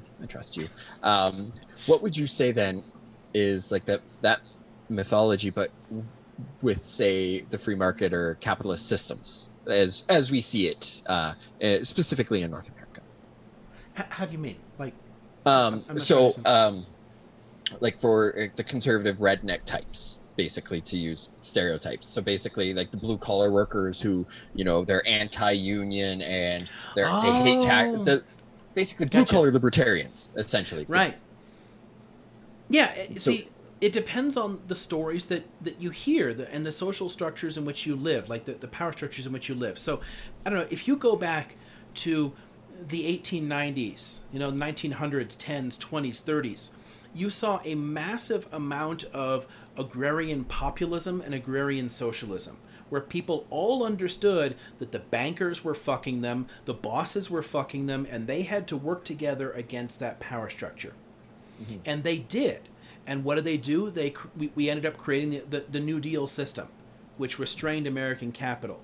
So the response to the New Deal system is a really clever bit of mythologizing, a lot of propaganda that basically attacked those basic assumptions and taught people to worship that hierarchy as somehow beneficial to them.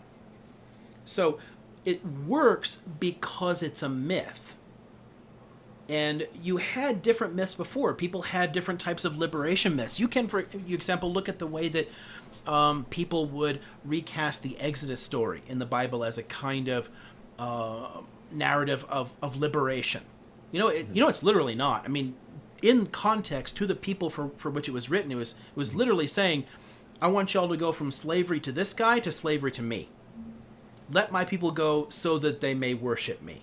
It's literally about accepting a covenant with a particular god, and all the plagues and whatnot aren't about the Egyptians. They're about demonstrating God's power so that you stay faithful to that, because God will fuck you up if you break that deal. It's a very particular type of narrative, but when we read it, we can read it as a tale of liberation, as an opposition to slavery itself, as a kind of like humans rising up out of bondage. And that's beautiful. Like, there's a lot of like beautiful kind of myth making where we recast the Exodus story for a new generation. People would take things like that, and they would go around in these rural areas, and they would preach about how we needed to work together, against Pharaoh or whatever. Right. And people could understand this. It's hilarious to me to see your right libertarian types saying, you know what, fiat currencies are bad and we should go back to a gold standard. I'm like, holy shit, do you guys know nothing about like the cross of gold speech and like the original populist movement? The reason we went off the gold standard was that gold standards are good for bankers and bad for everyone else. And a fiat currency is a hell of a lot better for us than any kind of pegging to silver or gold would be. Because if the value of the dollar remained constant, then right. Our debt would be a much bigger burden on us. Debt would be a bigger burden. Credit would be harder to get. People would be poorer overall. When we had a gold standard in this country, we also had an 85% poverty rate. I mean, most people had nothing. But they've completely forgotten the farmers' revolts in the 1890s when they were saying, "Well, fuck the gold standard. It's only killing us. The bankers are robbing us." What happened here, and this is one of the, it's sort of funny when I see right-wingers actually make use of this kind of argument. You ever see those memes where they say bad times create hard men create good times, good times create soft men or whatever. It's like it's one of them trying to say fall of Rome, blah blah blah. You gotta struggle cycles constantly. Of history. Yeah, but there is a weird kind of truth to it. It's wrong in the way that they're using it, because they're trying to do it in a kind of weird sort of great manny sort of thesis. But the good life actually created by the welfare state, created by the New Deal and Great Society, especially for white Americans, because the New Deal was still pretty damn racist, and the Great Society was only around for a decade or so before the Reaganites started tearing it apart, before it started breaking down. But from all the way through to the end of the 1970s, it actually significantly raised a lot of people out of poverty. But it didn't do enough to equalize it. But white people were, in general, much better off because of the New Deal. And they had an advantage because most black people were sort of left out of a lot of New Deal stuff. So there's a big wealth gap there already, right? And because people are a little bit better off and more likely to have decent jobs or education or housing or whatever, then they no longer understand the connection they have to other working people that are struggling for the good life. You get a kind of fuck you, I got mine sort of ethos that comes out of that, because they no longer understand where it came from. That it was all that union radicalism that got us things like a weekend and the 8-hour day and, better working conditions, and oh yeah, this machine can chop my arm off and they'll just throw me out in the streets, and I just I'm panhandling for the rest of my life because they didn't bother to have, we didn't have OSHA, make sure the machines aren't cutting our arms off, They can criticize all of that because they have the benefits of the world that created. So the boomers basically get to grow up in a world where they're basically spoiled. Life is good, and as a consequence, they start kicking that ladder out from under people and blaming people for it in the same way that rich people used to look down on the poor and say, well, it's just a congenital condition. There's just something wrong with you. You should just learn to clean your room and you'll do better, suck it up, buttercup, pull yourself up by the bootstraps, all that kind of bullshit. Just fun thing that I learned about that particular turn of phrase is picking yourself up by your bootstraps is about doing the impossible. So when you say pick yourself up by your bootstraps, you're literally saying do the impossible, which it's evidently it's not impossible, because every once in a while somebody does it and actually really gets much further ahead. But it's not that often that they get to, like the 7-8 figure level from, Right.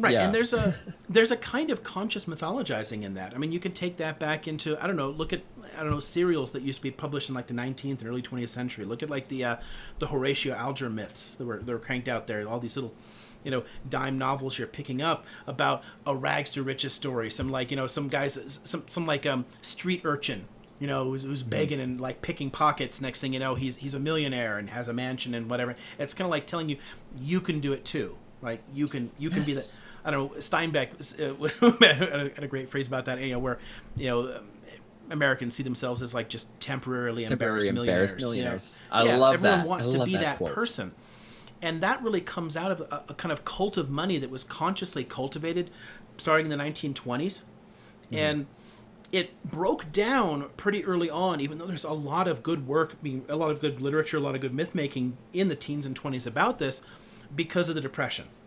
And the Depression put people through the ringer.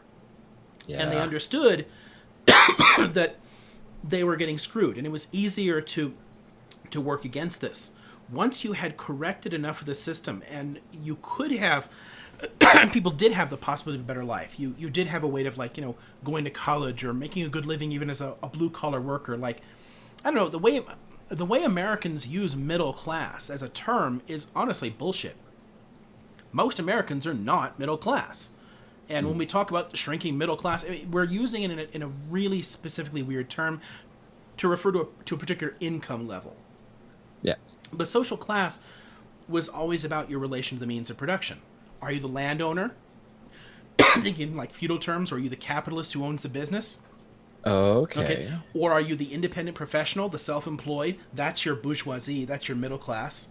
So your doctors, your lawyers, your dentists, the guy who owns an apartment building, your landlords, whatever, the small business owner, those are your middle class. But if you work for a wage, if you get a salary, if you work for somebody else, you're working class, period. Huh.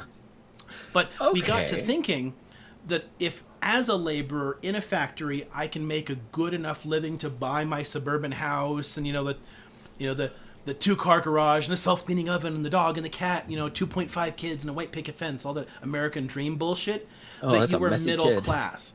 And by identifying yourself as middle class, you identify with the actual ruling class and with their class interests, and you forget that you are a worker. And as a worker, you are dependent upon a hierarchical system that has all the cards. And someone else can take that salary away and lower those benefits. But you forget that you're in that subordinate position because you identify as middle class. So you take on those class interests. So you're going to have to forgive me, because we're going to go for a little bit of a train ride, I guess. My train of thought here. Tangents are fun. Just think on that topic, as you were mentioning, like the kind of the way that we changed the definition for middle class to kind of make us feel a little more empowered, like we weren't just, people who worked for somebody else to make them money so we could have some money to pay for whatever we need. I had this quote kind of running through my head as you were talking about, the mythologizing and, the boomers and how they, kind of were standing on the shoulders of the New Deal and all of that. I had Bane from The Dark Knight Rises in my head going, "Victory has defeated you." I honestly, like, hands, like, just his, whether or not people liked him, his delivery, and that's just a big thing for me, is how well you deliver it. Oh yeah, I mean, a good actor can totally make something, Oh yeah. Did you watch the Game of Thrones series? No, I haven't yet. Oh, okay. It's on eventually my list. if you get to it, like the Tywin Lannister character is a lot more interesting and sympathetic than he is in the books. Just because Charles Dance is such a good actor that you're like, I like this asshole. But he's terrible. Like, he's a horrifying human being.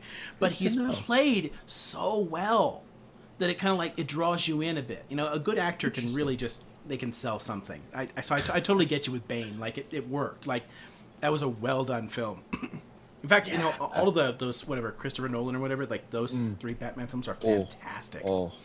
Every once in a while I will go on a binge where I will play all three within a couple of days. And there's something interesting to the whole Batman story too. I mean, there's a deeper mythos there. I mean, Batman is literally fucking psycho. I mean, he's broken mentally, but it causes him to do some good. But even there, he's not even doing. I mean, hell, Bruce Wayne would do a hell of a lot more good if he gave most of his wealth away and built up the city than he would get randomly beating up bad guys at night. He's not really solving the problem in any way. What he's doing is he's exercising his own demons. And you can kind of get sucked into that, the psychology of that in an interesting way. But when people like dance on the surface of that, they're also kind of like missing something, I think, really. Yeah. Like, there's something interesting going on there. Well, there's that's a fantastic take. Yes, it's cool and all, and who doesn't love the idea of Batman? You know, this guy who goes overseas and disappears for years, gets trained by ninjas, come back, and suddenly he's a crime-fighting superhero. Like, come on, who doesn't think about that? Especially because he's able to afford all the cool toys. Right, he may not have superpowers, but he sure makes up for it by making it rain. Right, exactly. And what he spent on the Batwing and all that kind of stuff here, if he just like went down to Skid Row and gave everyone $10,000 and say, here, go buy a house and get a good... I mean, most people, if they have a stable place to live and the offer of a decent job, they'll pick that over crime again and again and again. Almost everyone will do that. They did this, actually, we talked about it a couple of weeks ago, in Vancouver, I think it was. They gave a few... dozen or a few hundred homeless people who were homeless, gave them $7,500 and gave them some financial education and all of that. And very, very, very few of them actually spent it on drugs and alcohol, which is kind of redundant to say when you think about it. They built better lives. Right. And so it kind of defeats that narrative. I mean, that narrative exists because it serves the power structures. It serves the interests of the wealthy. And they want people to take in this idea that somehow, entitlements are a bad thing and charity through the state is a bad thing, that if we just raise people up out of poverty, that it would solve the problem. Instead, you want a massively militarized police force constantly beating people up and tons of people in the jails or whatever, when, hell, if you just give people money, the problems disappear. Most crime is a response to social circumstances. Yes. But to sustain a broken power structure, you need a very compelling myth. And the right is always better at myth making than the left is. It's one of the reasons that oftentimes left populists and socialists are kind of a disadvantage, because leftists don't talk about meaning very often. They don't talk about the meaning of life and fulfillment. They talk in abstract terms about power structures. And that makes people think, oh, it's all about resentment, you just hate the rich. And they miss the point of it. If we could package it in a better myth, if people could understand it and feel it emotionally and feel that connection to other people, it would be a whole hell of a lot more effective. The right is good at getting workers to identify with the interests of the owner class and to do what serves them, not themselves. But when people turn around and they say, oh, well, you're just voting against your interests or whatever, and they lecture people, you're getting nowhere with it, because they actually are voting their interests. Their interests are in the cultural narrative. They're in the myth itself. Yeah. They have a particular story, and that story means something to them. So they think they're doing the right thing. Economically, they're shooting themselves in the foot. But they're doing something that fits a particular meta-narrative that they've bought into. Absolutely. That's kind of how how I've really worked to try to make sure to monitor the way I interact with conservatives is, if you can stay away from the terms that are relevant to the myth, then it's pretty easy to actually maintain a conversation. You just have to, you definitely cannot just foist an idea. You actually have to kind of gently guide, and it's such a fine edge, or such a fine line to cross, that you almost never realize it. But my conservative father, who, if anybody finds me to be kind of loud, boisterous, in your face, know that I am a product of my parents. There is no question as to who my father is, because you put two of us in the same room. We're very much the same person, just different expressions. And I found in a conversation we were having, he's very, he's conservative. He's very anti the idea of global warming. We were discussing sea ice, and my parents still have no idea my political bend or anything these days, but they know that I lean more towards social justice and things like that, because we've had a couple of conversations where I've pushed back and all of that. But you're one of those woke SJW types, aren't you? Oh. They've openly admitted they very much appreciate the fact that I don't just jump to cancel culture, which I nearly ripped my tongue out of my mouth biting it not to respond to that, because I was like, we had a good conversation. It didn't end in hostility. We both kind of laid our frameworks out, and I feel like they had a little more time to talk, but I feel like at least I had a chance. So I'm not going to engage that, because it's going to end up badly. So we're going to pretend that this little twitch in my eyes because I'm tired, and not because I really want to just sit here and sit you down and lecture you for hours on end about why that was a dumb thing you just said. But I've found that, if you stay away from things that trigger that, whatever it is that's ingrained, you can have a more productive conversation. It's just, you got to use that as the opportunity to plant the seeds and ask, take the more Socratic approach and ask more of the questions, so that this way, if they do spend time out of their echo chamber, they might actually ask a few more questions. And which I say because I know that's pretty much how I started down a whole different path. I was away from a couple of different echo chambers. I was asked a few of the right questions. I mean, I've been embarrassed and called out a few times. Rightfully so. I said dumb things and deserved to be told that what I said was not right. And, as I progressed, I was like, oh man. And, I did try to guard and not really change too much. But, even when you change the language a little bit, it still didn't really change the message. So I still wound up where I went. But, so use that as the opportunity. But I realized that I was trying to get us on a train of thought, and I completely derailed. So honestly, though, there's something good there that you can point to. So it's a very different experience for me. So I study political psychology. It's sort of an interest of mine, where I want to understand why people are where they are. So there's a lot of different Facebook groups that I'm in, where I am intentionally provoking particular groups of people to try and see how they react, to see how they respond to things. Okay. And in those, you're not going to get a good conversation with a lot of them, but there's plenty of people that I've met over the years in those groups, and we'll get to know them sort of outside of it. And we get actually talking, and it's a whole different experience, because I'm not trying to get them to reveal what they think about something. I'm actually having a conversation.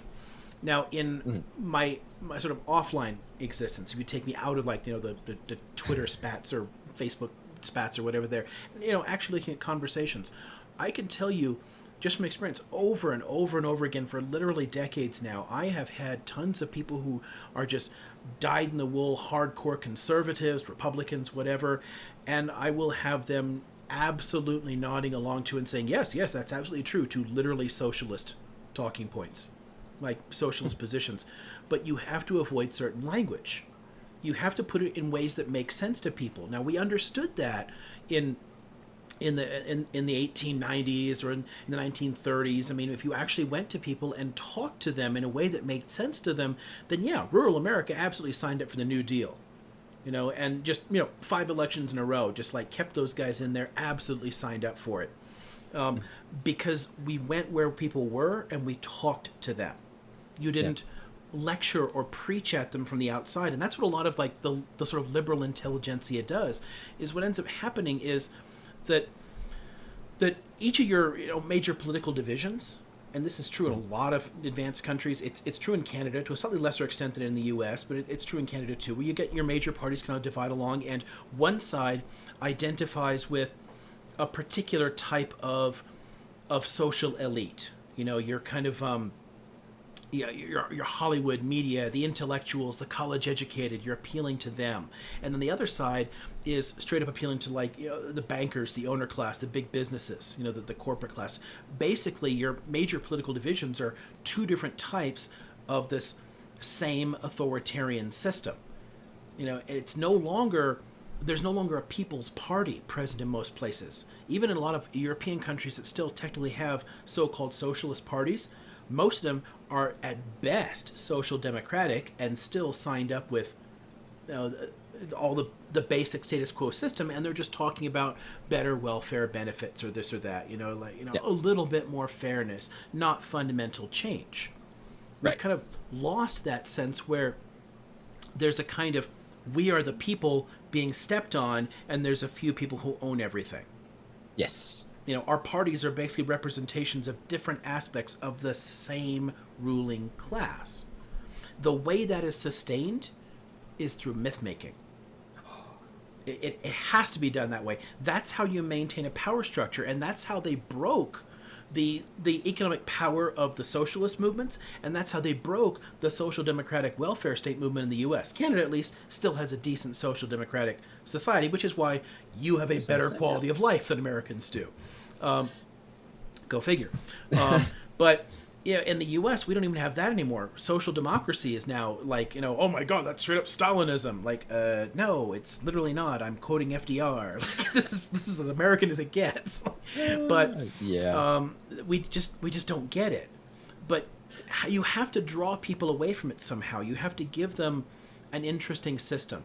And people like Peterson, consciously or not, serve the interests of the powerful by manufacturing a beautiful kind of myth, a kind of useful propaganda that supports the existing power structures. It gives people a reason to accept the hierarchy of the billionaires, because they must be better people somehow. They deserve it. They worked hard to get there, and they will just absolutely prostrate themselves before it, and then have in mind this weird idea that if they work hard, maybe they will also get rich.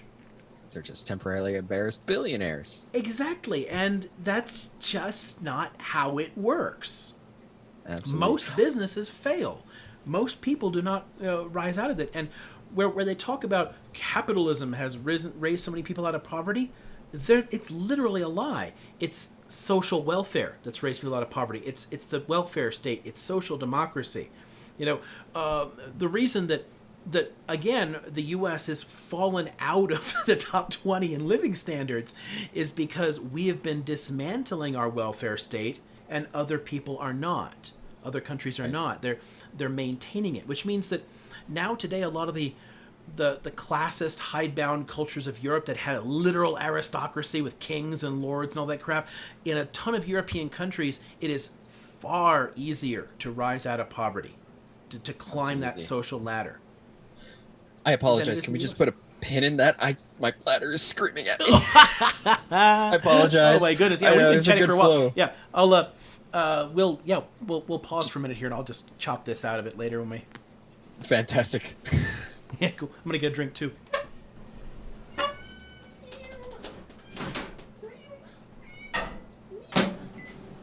don't know if you can hear me. The dog had to go out too, and I'm heating up some coffee. Oh, no problem. Oh, this late at night, eh?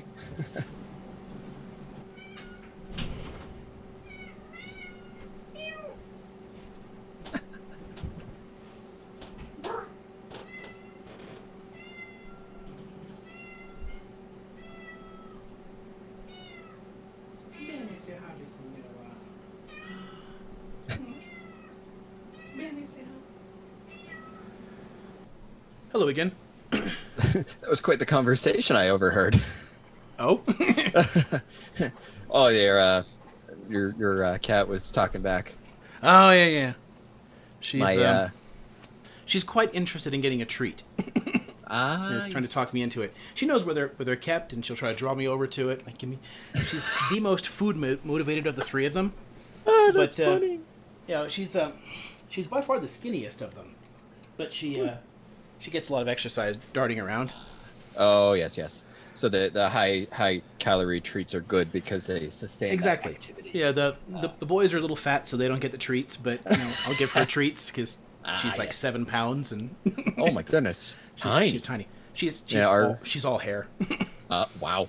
Our Maine Coon, he's very, very, very vocal, and it's so funny. He has my in-laws trained very well. It's because I won't let them walk around outside on their own. I'm not an outdoor cat person, um, It's not good. I mean, especially because it cuts we live years off their lives. exactly. Not to mention, the impact on the wildlife, but also one, we have a major road right beside us, and two, um, we are not too far away from a big, not a national park, but it's a very large park and it's got a lot of wooded area. A friend of mine lives actually like literally his backyard is right beside it. And he goes, every time I see somebody with a missing pet poster, it just breaks my heart because I know they're never seeing it again. And like we have cameras around our house just in case, and I've seen skunks and well, I haven't seen any other predators. I worry that something would happen. But this one, whose name in Oh, she. Oh, Taga she's so in, pretty. in Tagalog actually means troublemaker. He'll when he's done, he's had his time. We've got him on a leash with the door open, and he's sat outside. He's just content with what he's watched. When he's ready to come back in, he'll kind of go to the end of his leash as best he can to get my in-laws' attention, and he'll just meow at them until they let him off. And then once that's done, he goes and sits by where he gets his treats, because we have one of those little smart treat feeders. So he has to like dig them out or whatever. And yeah, he'll go and he'll sit there until he gets his treats, and he'll stare at you. But it's not like this aggressive stare. It's this, excuse me, hey, I've done this thing for you. Yes. He's our big one. He's like 15, 16 pounds, and he's not overweight at all. So, it's quite funny because So Kratis is a little overweight. I think he's probably, I don't know, he's probably close to 16 or so. He's, a little chunky, but not huge. But Moshe is hugely fat. Moshe is like, I don't know, 21 pounds, something like that. Oh my lord! And he has a small body type too. He's not very long, so he's just round. he embodies chonk. Yeah, exactly. He's a relatively compact frame, and it's just packed full of fat. Poor thing. But he's more sedentary, and he was they neutered him when he was very, very young, so he has a really high pitched voice. One of the consequences of castrating males is you're more prone to packing on fat. Right. It changes like your body's, testosterone. it changes your body's chemistry a little bit there. Fair enough. So I can't blame him too much for getting a little fat, but yeah, they don't get the treats, but she does because she could use it. Yeah. All right, where were we? Oh, jeez. What were we talking about? I actually did have before I derailed us. I did actually think that I had a pretty interesting a point, or I don't know, not point, but something interesting to bring. So you could just pick up there. Yeah, if you like at any point, yeah. I mean, it just okay. I think we were just getting to the point where it's kind of arguing for like why what Peterson is doing, why there's a dangerous aspect to it, because he's right in the sense that we do need to recover the mythic imaginary in some way, because there is a kind of search for meaning. I think this is where he misses the boat with people like Nietzsche and other more existential thinkers, is that what they're arguing is that we have a responsibility to make myths. But I think Peterson can appreciate Nietzsche more than some of the other existential thinkers, because Nietzsche also has this kind of like more hierarchical idea that some people will create myths and other people just want to follow them. They don't want to think about it. So you'll have those people who will create laws for themselves and they will create themselves. Right. They'll take that existential imperative of self-creation seriously, and they'll do something interesting. And along the way, they'll make up some bullshit that gets other people to work for them and serve them.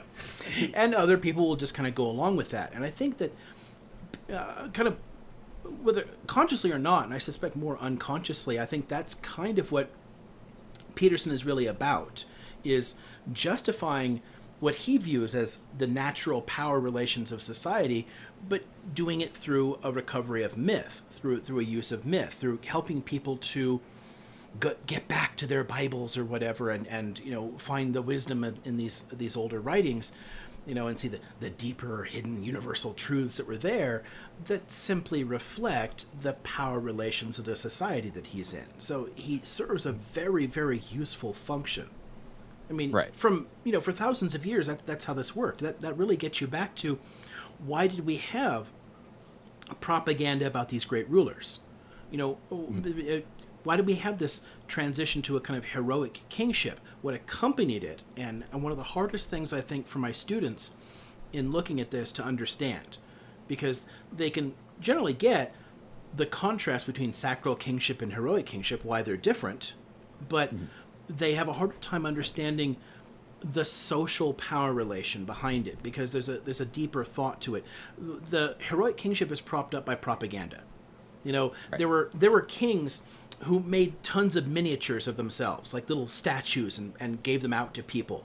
In the same way that, Hitler produced tons of copies of, Mein Kampf once he was in power and gave them out, and people would just put them on the mantle and they wouldn't read it, because, even people who liked him, Hitler's a garbage writer. It's just trash. But they would have it as a kind of like a totem, like a symbol. This is the great leader's book.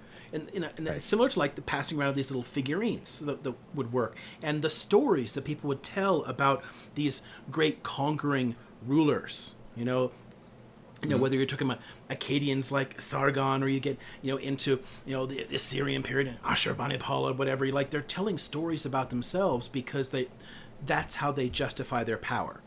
That's how they reinforce that power and get people to accept it, is to think this person somehow deserves to be in charge. This person has the right stuff. That just kind of reminds me, as you're talking about, the mythologizing and the heroic kingship. I think that's what you said. It just kind of brought back this thought of, you look at modern dictators, like Kim Jong-un, Kim Jong-il, Kim Il-sung, who were, divinely appointed. Then you, of course, and this is, I only know this because of John Oliver talking about it. But Gurbanguly, I'm not even going to bother trying to butcher his last name, because that's easy to butcher, for me anyways, from Turkmenistan. Just creating all of these, they go on their state-sanctioned TV to do all these miraculous feats. Like Gurbanguly does his archery, and makes him he's a stunt driver and all of that. Really kind of trying to emphasize, and as you put it, creating a myth out of themselves, to justify why they are the ruler. They do all these amazing feats. They do these things, and then that's why they get to be the leader. That's why they get to decide everything, is because they can do these. We can't. We are lowly peasants. And I think that's once you're able to at least put one of those myths into the the mind of the people, it's a lot easier to get them to work against their own best interests, because some of them will. How many dictators do we know that actually tried to create some sort of a divine right behind why they did what they did? I remember years back, during the height of the whole new atheist movement, there was all of this. Well, if religious leadership has done all this damage, well, what about atheist leadership like Hitler and Stalin? It's like, let's not go crazy there. That wasn't atheism behind it. They may have been atheists behind closed doors, but neither of them really professed any adherence to that particular line of thinking. If anything, if they were, then their constant political talk of religious dogma and doctrine was just for manipulation, and is actually kind of proving religion was quite significant in Nazi work. Yeah, Hitler was probably, in some, partly irreligious, but he was still sympathetic to the Catholicism he was raised under, in the same way that Stalin was always sympathetic to orthodoxy in some ways, but they transformed it. They both created like cults around the nation, cults around the state. In the Soviet case, there was talk within the Nazi leadership of trying to like revive old, Asatru gods, old Germanic gods or something as a replacement of Christianity, which, Nazi leaders looked at as somehow too weak, with all of its teachings about charity and taking care of the poor, and didn't really fit their kind of like eugenic ideals. But they realized they didn't need to do that they could reconceptualize Christianity and it would work. And that's true. People have always done that. We forget that religions change in the same way that myths do. Even if you lock in the text, even in scriptural religions like Christianity, where the text doesn't shift anymore, where in ancient religions they could, the understanding of it changes radically over time. Yeah. It can mean something very different to different audiences, and that's the role of like the social myth maker, the reinterpreter, when somebody can reinterpret Bible. And that's kind of what Peterson is doing. He has this natural sympathy for Christianity from his exposure to it, growing up in that kind of milieu. But, as a quote-unquote scientist, he can't really take a lot of it super literally or whatever, so he has to find different ways to use it. So for him, he fits it into these kind of like larger universal archetypes, and then finds new ways to interpret the passages and give to people. That's no different than what any of these sort of like fundamentalist type preachers are doing anyway, or like, weird ones like the prosperity gospels and all that kind of shit, where they're radically reinterpreting the text to mean whatever they think it should mean, and then giving it to people. They're giving people a sense of meaning. And I think that when that myth making serves the existing power structures, it kind of fits the sort of sources that people like Peterson are looking at in the first place, because for fuck's sake, what survives in the Bible was almost entirely written by the ruling class to serve their particular interests. This is why I should be king. This is why the high priest should have this power. This is why you should do this out of the other thing. That's why these texts were written, to justify power structures. And Peterson is using them to say, well, the power structure is somehow in nature, in the universe. And that's just a flight of fancy. It takes it entirely out of the realm of history or scholarship. But again, this is one of the reasons that any kind of critical theory or post-structuralism or anything that teaches you, even like, sociology and just mainstream history, that the methodologies that we will use are really good at breaking down power structures. One of the reasons that things like Marxism have to be a big target, and of course Peterson's famous for massively conflating all these things, and like postmodern neo-Marxism, and like squishes everything all together, in a jumble of weird jargon. The point is, all of them, they're good at analyzing power structures. Marxism is designed to analyze existing social power relations and identify them for people so that you can do something about it. So does, tons of like the Marxist derived stuff like critical theory, which breaks with a ton of Marxist traditions, but still has that same basic purpose of analyzing power structures. Or post-structuralism, or, a postmodernism. It's about breaking down these narratives and showing you what's happening under the surface. And that is anathema to these people. Yes. You brought something up, and it was something that it reminded me of a topic that I had from a few months ago now, I guess, where I was talking about him as where Peterson had explained what he thought political correctness was. I did use it as a bit of a jab to make fun of him, but also it was kind of worthwhile. It was really, really weak, and as soon as I heard him say it, I was like, wow, I wish I could unhear you saying that, because that's just a whole lot of dumb. Oh, is that my document that I had? I thought I was being all clever and putting everything into my Microsoft OneNote, and no, what I would do is I would just copy it over into Microsoft Word, and then I'm looking at my OneNote, and I'm like, why isn't this updated? Where the hell is everything I had? And I'm like, oh, right. And now I'm just stalling for time because I'm running on a computer that's about 10 years old. It's totally fine. Totally fine. Anyways, yeah, and it was just the way he had described political correctness as a postmodern response, something Marxism. And it kind of made me think that maybe, just maybe, we need to have like a Jordan Peterson bingo card where, you know, like, I mean, I guess free space would be postmodernism. But It's funny that like Marx and a lot of the later Marxists and hell socialists just in general are some of the most politically incorrect people ever. yeah, I mean, they're just whoa, like way out of line. Like holy crap, like Marx was racist as fuck. oh yeah, And, you know, these people are just not nice people. But the thing about a lot of socialist writing anyway is that it tended not to pull any punches either. It wasn't trying to coddle people, you know, in the way that they're always sort of like imagining political correctness is doing. You know, it was really about like screaming, "Wake the fuck up!" yeah, You know, so it's funny to hear them do that, and it's hilarious when he combines postmodernism and Marxism, because postmodernism is literally a repudiation of Marxism, because Marxism is a meta narrative. It's basically giving another kind of like story to history, kind of like unfolding. There's a sort of historicist aspect to Marxism. A lot of what Marx does in terms of the analysis of, you know, power relations and the means of production and whatnot, those kind of aspects are still very, very useful, and people draw from that.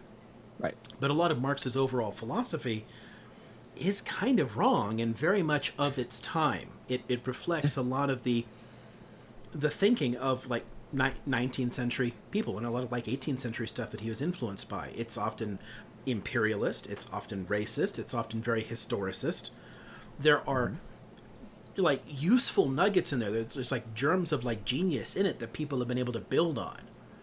But Yeah. as a coherent whole, there's a lot of like problems in his writings. And I think that it's funny to see him, you know, Peterson, mixing them up, because Marxism always was about this.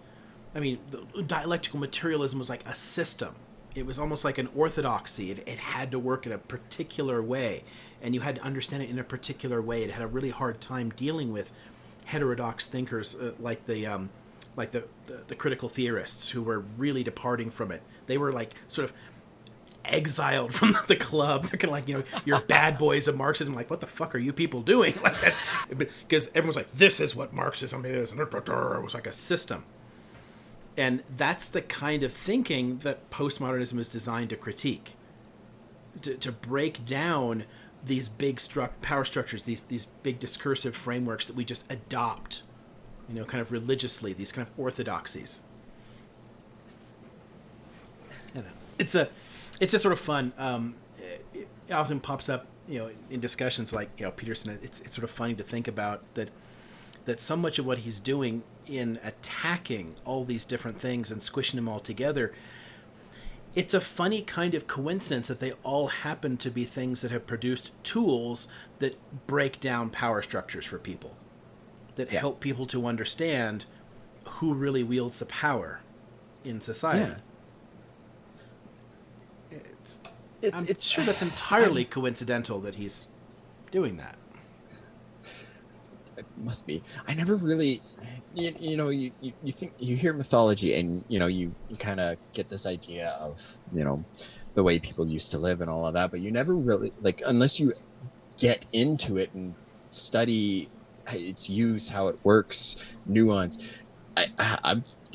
This just blown me away as to like just how deep the importance runs, and just how powerful the right myth can be. Like like, honestly, I'm tripping over myself, because I'm genuinely, like, I never even thought that, I always saw it as a way of ancient peoples explaining the world that they saw, and learning to understand how things go, and how to codify rules and whatever. And I actually had a small theory years ago that religion was just created by guys who were just trying to help people live a better life without killing themselves because times sucked. You know, what do you mean? I can only live a couple of years, and everything that's good is going to kill me, and even just something simple can kill me. Well, then Right. why the hell do I want to live this life if there's a heaven there? You know, like hell was, and you know, suicide being the one-way ticket to hell. I always thought that was just kind of like a, a safeguard against people killing themselves to go to heaven. That's an interesting way of looking at it. Yeah. Yeah, it's ADD brain. yeah, it's sort of fascinating. I think a lot of people think about myth when mythology comes up. They're like, "Oh, you're going to talk about Zeus," and it's all this like totally. This has nothing to do with me. Like, who cares? This isn't relevant. Mm-hmm. But but you can appreciate it on different levels, and we can look at it, in terms of what the stories meant for the people who heard them. We can put it into their context, and you can see the power that they had. Well, if you can recognize the power that they had and the way that certain narratives work in society, then that gives you an ability to see our myths that we have constructed in our society, because all of them have it. Mythology didn't go away. It never has. That myth making is simply present. I mean, what you're mentioning about people creating religions as a way to kind of solve these social problems or build social control, there is an element of that in any great system, but it's a much more organic process because it's a matter of solving problems that already exist, and the impulse to it massively predates settlement and civilization, because there's a way in which we have to answer certain questions. The whole, why am I here? What is the purpose of my existence? What is my relation to other people?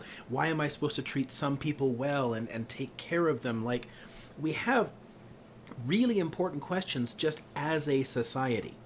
So as we evolve and our brains get bigger and bigger and our societies have to work together, myth is developed as a way to give us a coherent identity.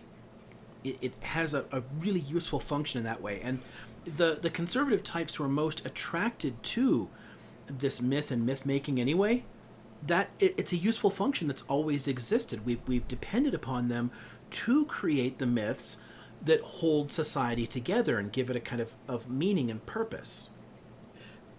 Just as a point of speculation on that note, I mean, I know you said you like studying political psychology, and I don't think you realize that the Pandora's box of questions on my end that and desire for more conversation on my end that opened up, but We'll pick other times down the lane. It's fine. oh, I actually did finally find my damn quote too. Hey, cool. Yeah, so he describes political correctness as a paradoxical amalgam of postmodernism, which originated as a form of philosophy and literary criticism, and Marxism and neo-Marxism. So I got 3 of the 4 big words in there. That's a really awkward literally sentence, too. I literally transcribed that from a talk he gave, which ruined my Google metrics for about 2 weeks, by the way. Yeah, it's so titanically stupid anyway. It makes all no about sense. verbosity. It's all about Honestly, verbosity. a lot of what we see in any kind of push toward political correctness actually is serving the same basic function that all societies have had to deal with. We have to get along well with each other, and it makes sense to be more open and tolerant and accepting of other people around us and their differences, because our societies are more diverse and we do have more freedoms. And go figure, if you give people freedom, they start to express themselves in ways that you did not expect. So even without migration, you would have more diversity in a population just by giving people more freedom. So in order to accommodate to that, we want to teach people how not to be douchebags. And that's all political correctness is like it's a guide to not being a dick to other people, how to be better. I mean, because anything, we just pick them up. I don't know, it's amazing how many things that you look at previous generations would just say without realizing how awful they are. Like, I don't know, I mean, my family, we used to use the expression gypped, those guys gypped me. Yep. And I'm like, that's straight up a slam to against like the Roma and Sinti peoples, and assuming that the gypsies are all thieves. You know, it's My, it's really bigoted, but they had no idea where it came from. I've caught my wife with that one several times. I mean, I still have to remind myself because it's like on the tip of my tongue. I'm like, let's not use that one. There's a better word. Yeah, yeah, And exactly. my big irritation is I also love stand-up comedy. I joke, used to joke anyways, that I knew my role as a husband because I was raised on the Comedy Network, because boomer comedy is somehow marriage is really important, but also it's the worst thing ever. um Right. so I still love stand-up comedy. I just am a lot more selective about it these days because my joke was that political correctness has ruined comedy, because now that's all anybody can talk about. uh Yeah, honestly, I think that some of the purpose of comedy is kind of lost on people who end up critiquing it, because it's intended to be a kind of like cathartic release from normal pressures. In the same way yeah that people playing violent video games isn't going to, I mean, because just because I like running people over in Grand Theft Auto doesn't mean I'm going to do it when I get on the freeway. It doesn't make you a psychopath.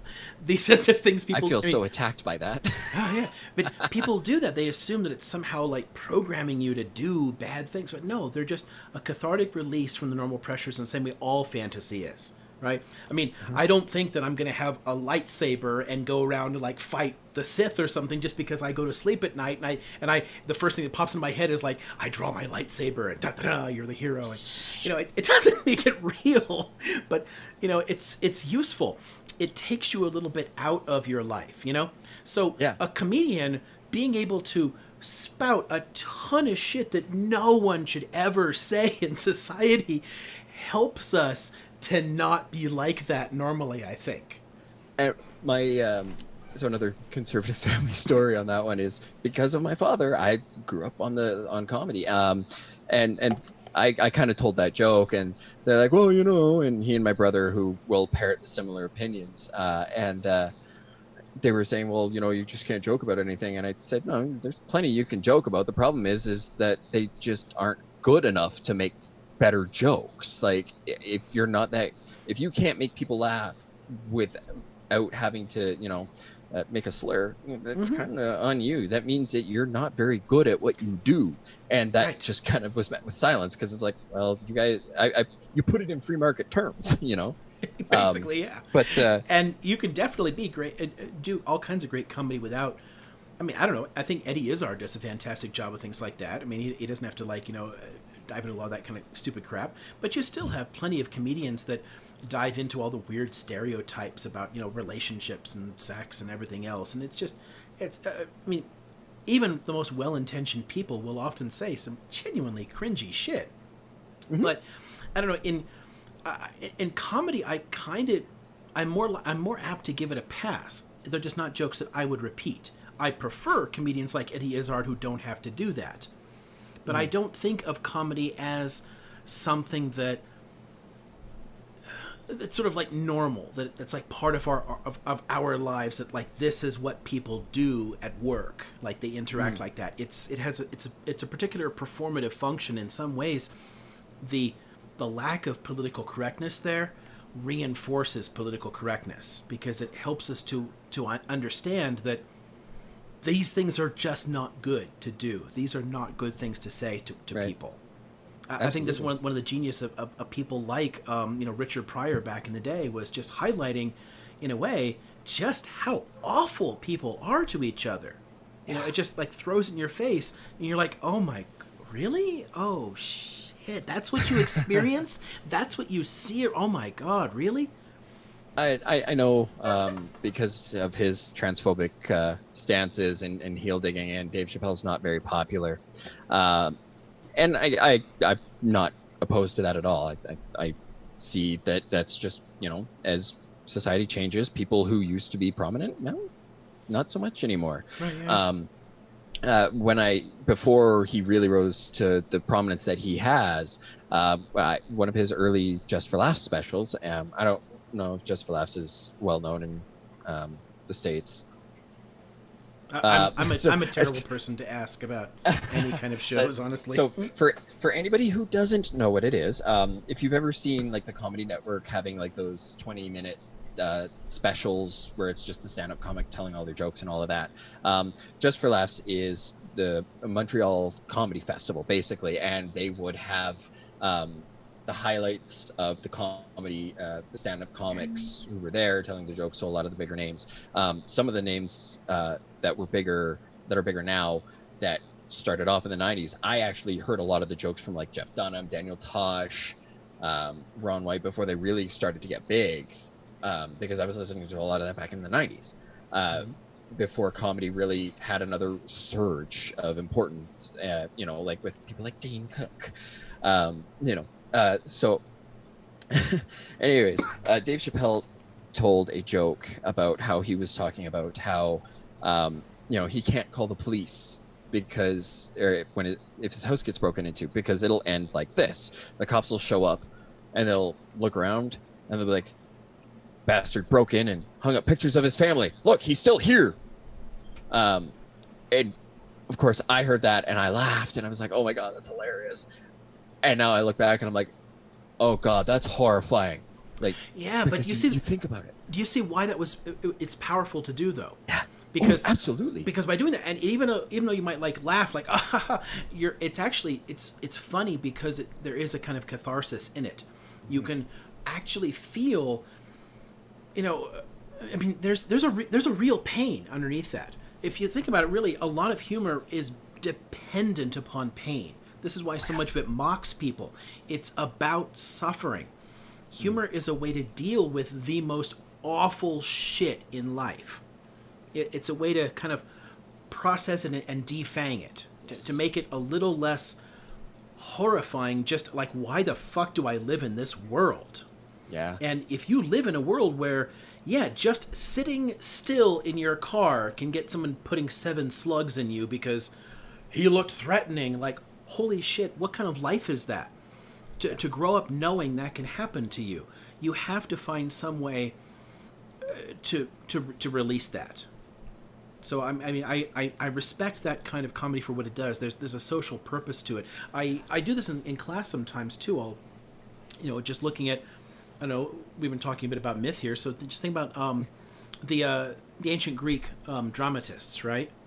Mm-hmm. You're kind of like moving along there from Aeschylus, to Sophocles, and you get like much more well-rounded characters or whatever there. But you get to like Euripides, and it's like he's tearing apart his own society. He's like savaging it, and it's like I make a parallel to where, I don't know, Sophocles is kind of like your summer blockbuster popcorn movie, and like Euripides is like your small art house picture that's like critiquing society. It's like good for the critics, but it's like harder to deal with because it's dealing with heavier subjects. And right. This is the genius of Aristophanes, is he took that hard edge and he made it funny, like they're comedies.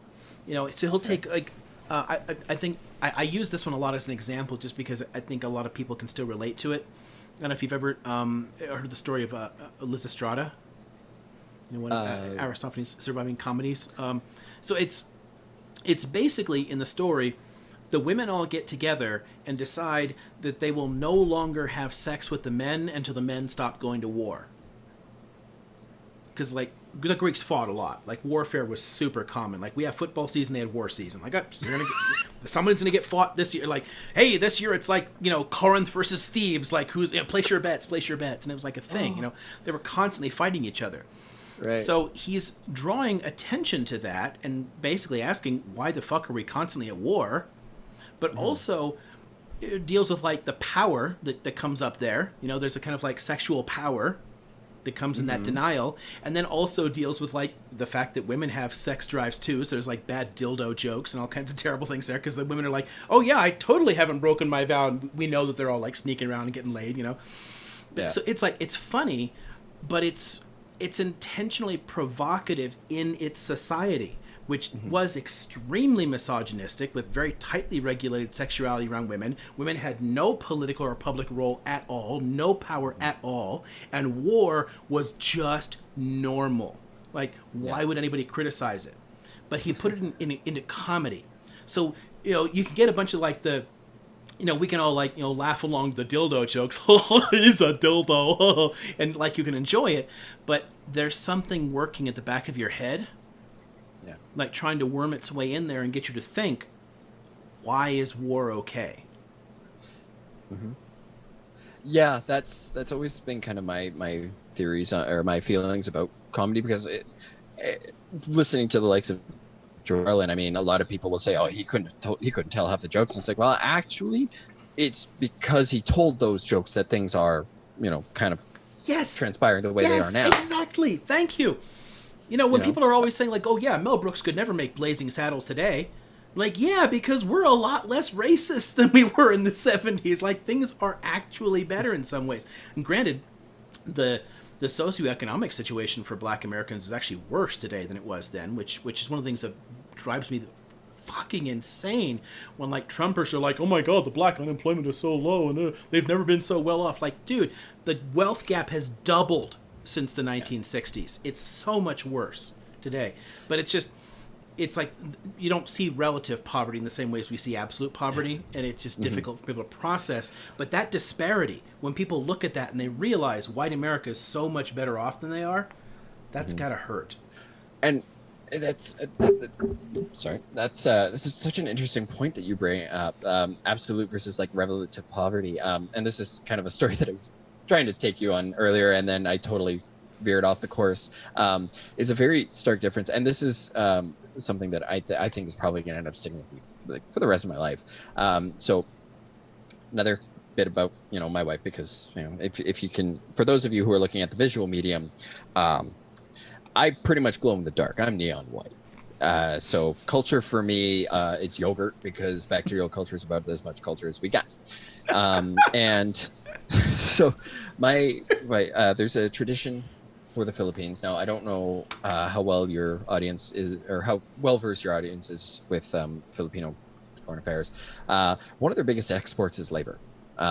In fact, at Christmas time, the Manila airport has a separate customs line just for people who work overseas coming home. That's how many people leave the country and come back. Um, but for the family who leave, it's tradition that they send money home to support the family. They pay for the beautiful family graves, because somebody has to keep those up, otherwise they rot, they decrep. And being that for them is a way of being connected to their family. I mean, that's how we're all try to stay Remittances connected help to a the family, lot but of countries in the world in that way, yeah. exactly. And every couple of months, my in-laws will have great big boxes filled with like instant coffee, powdered coffee whitener, uh, canned foods that won't expire for years, and they send these great big boxes home. Um, and the one thing that I experienced before I even went there with my wife was when she had gone there. She says, like basically they kind of, when we're there, like, yeah, they'll take care of us. They won't let us lift a finger, but if we go out anywhere, they do expect that we pay, because we're overseas, so they see us as wealthy, to the point where when I was there, one of my in-laws got sick and they were going to go to the hospital. And of course, my wife, being the oldest child, went with them. And I, being the husband, I'm like, okay, well, can I, like, should I go with you? Like, how can I help you, support you? Because I don't want you to feel all alone in this. And she goes, it's best if you stay here, because if we go to the hospital and they see you, they're going to think we got a lot of money, and they're going to charge us a hell of a lot more, because you're white. White skin means money, because the Filipino culture is very similar to the Mexican culture, in that the darker skin you are, the more you're seen as a lowly field hand. The lighter skin, you don't have to spend all that time in the sun. You work an office job, you have more money. As we were talking about that, she goes, but the thing that's so frustrating is that they don't really realize that where they're at there is pretty much where we're at here. And our class, as you said, absolute or relative, I guess, relative to our society, is pretty much overlap. Absolute, we have a shit ton more. Like, Mm-hmm. uh, everybody in my house has a vehicle. I have healthcare. I have a full-time job. I can go see my dentist. I have glasses. that type of thing. I can afford my medications because they're paid for by my job's health insurance, Right. which is its own other discussion. And so just kind of like that stark contrast of, yeah, we've got it pretty good here in comparison to how they do over there. But when you look at our places in the two different cultures, Right. we're really not too far off. Yeah. Yep. We might have some disposable income, but not that much. I feel you, and this is something that people often miss, and you get this all the time in arguments from the right, where people are saying, "Well, you have a smartphone, you're richer than almost everyone in the world. You're in the top 1% in the world." Like, yeah, if you're comparing me to someone living in a clapboard shack in Angola, clearly I'm better off.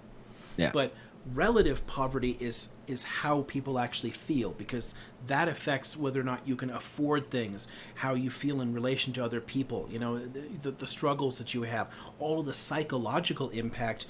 We don't think in terms of absolute poverty, we think in terms of relative poverty. Mm-hmm. I struggle more to do X than someone else does, so it has a particular impact on me. And they leave a lot of that just out. And a lot of that, again, comes from a very conscious effort at myth making to get people to stop asking for more. Because that's what we did in the 1930s, is people were saying, like, look, we're getting fucked by the bankers.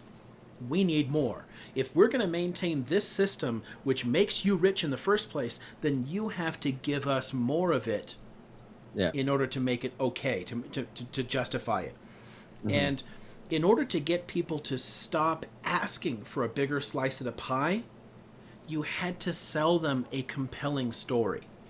And the way that you can tell it works, and this is one of the reasons that I spend time in chat groups specifically with people, on the far right there, or with ANCAPs or whatever, is to see just how compelling those narratives are, just how easily they will deflect all of the problems onto particular targets selected by the ruling class because they serve their interests.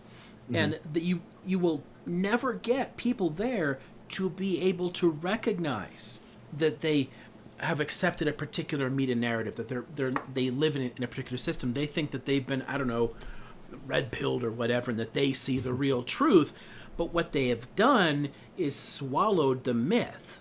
They've taken on the story that basically subjugates them.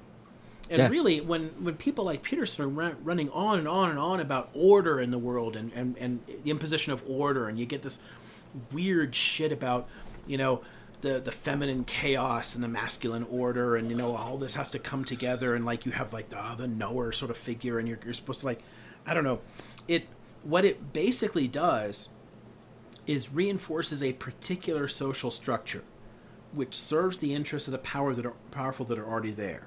And by him drawing on myths, one of the fascinating things you can do is you can actually see, from my perspective, from the perspective of the scholar there who puts them into context, I can see how they were used then and how similar it is to what he's doing. For him, the similarity means that they're true. Yeah. So we can look at exactly the same material and see it in radically different ways, because he's looking at it with an eye to justify a particular system that he is comfortable with. And my interest in looking at it is to understand how that society functioned and what purpose these things serve. The meaning of it is super important. And when you ignore the actual purpose of the stories, like why was something written? I mean, it's pretty central to its context. Like, why was this text produced in the first place? If you toss that, if you ignore it, which he does, and even, again, ignoring his own source, he does not have that many sources. One of the reasons I told you, if you have time to take a look at that text, because he's only written the one good book. Like, he had the one book based on his PhD dissertation, and that was that. And he's spent the last 20 years recycling elements of that in all of his YouTube speeches and everything else. Yeah. I mean, his 12 Rules books are based on the ideas that he finds there, that he is working through.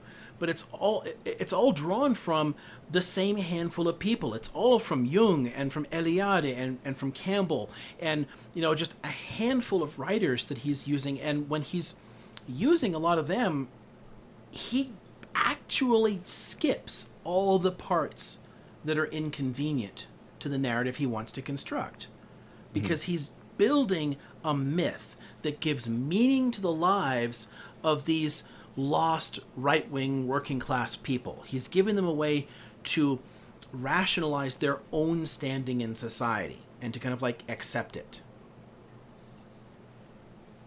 Yeah. As you said that, I did kind of scroll all the way down to his references, and like the page that I happened to land on, I don't even like. I see at least 12 lists of Jung, and they're the same citation, just a different page.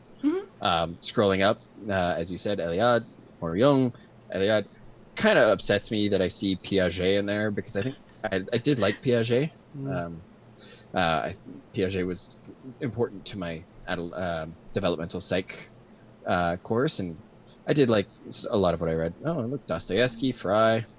Yeah, it's a very, very narrow scope, and he, as you're saying, he even further narrows it by just focusing on a select by few cutting points. out the pieces that he doesn't like from them. Yeah, but the fact that he's drawing specifically on people like that and not on good scholarship on the myths, it's telling. It gets to the real purpose of his work, because it's not useful as a scholarly understanding of what these myths mean. It's useful if he's going to basically pervert the myths to mean something that suits what he wants to argue. It's essentially a kind of philosophy, I guess, a kind of philosophizing, but really it's more a matter of mythologizing.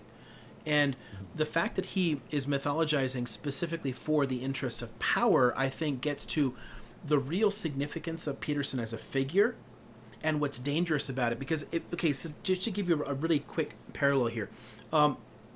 So you've heard people say like that somehow Nietzsche is connected to like the Nazis, that they were influenced by him.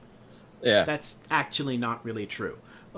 Very few Nazis had any kind of like connection there. But there is an interesting way in which some of those writers, Nietzsche, but much more so people like Jung, actually did contribute to the rise of fascism in a way, because of the way that they're looking at things. Because, I mean, if you think about Jung's sort of like, collective unconscious and getting back to the sort of like mythic understanding, Hitler was a pretty new age sort of dude. And he really had this weird kind of mythical understanding of the nation and our relation to the soil. And this is the whole point of like the Lebensraum idea, was we needed to put more Germans on the soil as farmers and get them out of the cities, because that's a good, authentic life. And it's really trying to get at this sort of interesting mythic understanding of the world. There is a weird kind of mysticism behind a lot of the fascist movements, in Italy and Germany and Spain and Hungary, and they drew on that kind of inspiration. Absolutely. Because this is just something that kind of connected. One of the things that a lot of people, for some reason, seem to forget about, in Hitler's rise to power, is he didn't just go, show up one day and be like, "We are blaming the Jews on everything in World War One." Well, not that he would have called it that. He would have said the Great War. No, he didn't do that. It wasn't a right from day one. Yes, he made a lot of references to that in Mein Kampf. However, it was a gradual build up to, well, we lost that war and it's their fault. But it wasn't just as simple as that, because there was a lot of context to that a lot of people don't understand. And the fact that they don't understand it is kind of like, well, but you seem to understand that for some reason a lot of people have issues with the Jewish people. You do know that that's not recent, right? And it's Right. something that's been around for thousands of years. I mean, how many years ago was it when the Vatican formally absolved the Jewish people of blame for the death of Christ, right? Yeah. Just the Vatican II, the second. Sounds about right. Yeah. And so we have mid-60s. millennia, not just a couple of years, a couple of decades, century. No, we have thousands of years of anti-Semitism that Hitler stood on, and he just said, well, there's this group of people you already don't like. They're the reason you lost. They're the reason why. Right, yeah, exactly. And Yeah, so it's not even so much that the like myth. the fun thing about it. It's like it really is the myth they build on. Okay, so here's one of the things people often completely miss in understanding the Shoah, the Holocaust, like how this all happened, right? It's not that most people participating actually understood and accepted the Nazis' eugenic or nationalist arguments. Anti-Semitism is a 19th century development, based on like nationalism and scientific racism. It's a relatively new thing. But Judenhass, like hating Jews, like anti-Judaism, has been around since the rise of Christianity, when Christianity had to differentiate itself between the two faiths and sort of like get people to say, why would, you had to kind of like separate the two of them. It's there's been this weird kind of like competitiveness and sort of like internalized hatred that's been around there. And a lot of the people who participated, I mean, when you got tons of Germans and Poles and Ukrainians and Lithuanians and whatever to like kill their Jewish neighbors, it was because, well, I'm just a good Catholic, I'm just a good Lutheran, of course I hate Jews. I mean, there's literally cathedrals in Germany with statues on the outside of Jews fucking pigs. Like really horrific shit. And people grew up with stories of how awful the Jews were. That Judenhass is what he's drawing on, like the myth, right? Giving people an enemy, and that Dolchstoßlegende. The Dolchstoßlegende is the stab in the back myth that I think you were referring to there. That story, like it's the Jews and the socialists kind of like betrayed us, and we were really winning the war, and if not for the Jews and the socialists, and they're really the same thing, and like it fits a particular context in which people are terrified of the socialist movements, right? And people have this pre-existing hatred of Jews. So it's a compelling myth. And what's powerful about it is the same thing that makes people like Peterson or Ben Shapiro or Charlie Kirk or any of these other assholes dangerous, is that they build a sense of like grievance culture. Did you know that I'm on the I'm now on like Turning Point's list of like dangerous academics, which is sort of like funny because I spend most of my time teaching and getting involved in politics and shit, and I don't actually write much. I'm pretty low profile. I should not really be on this list, but they actually have a lot of pretty accurate quotes of me saying, pointing to things like grievance culture, which is accurate. That's what they're doing. Is they're building a sense of grievance. They're building a sense of victimhood. Oh, you poor white men, you are the real victims of all these changes. The professor watch list? Yeah. Isn't that kind of funny?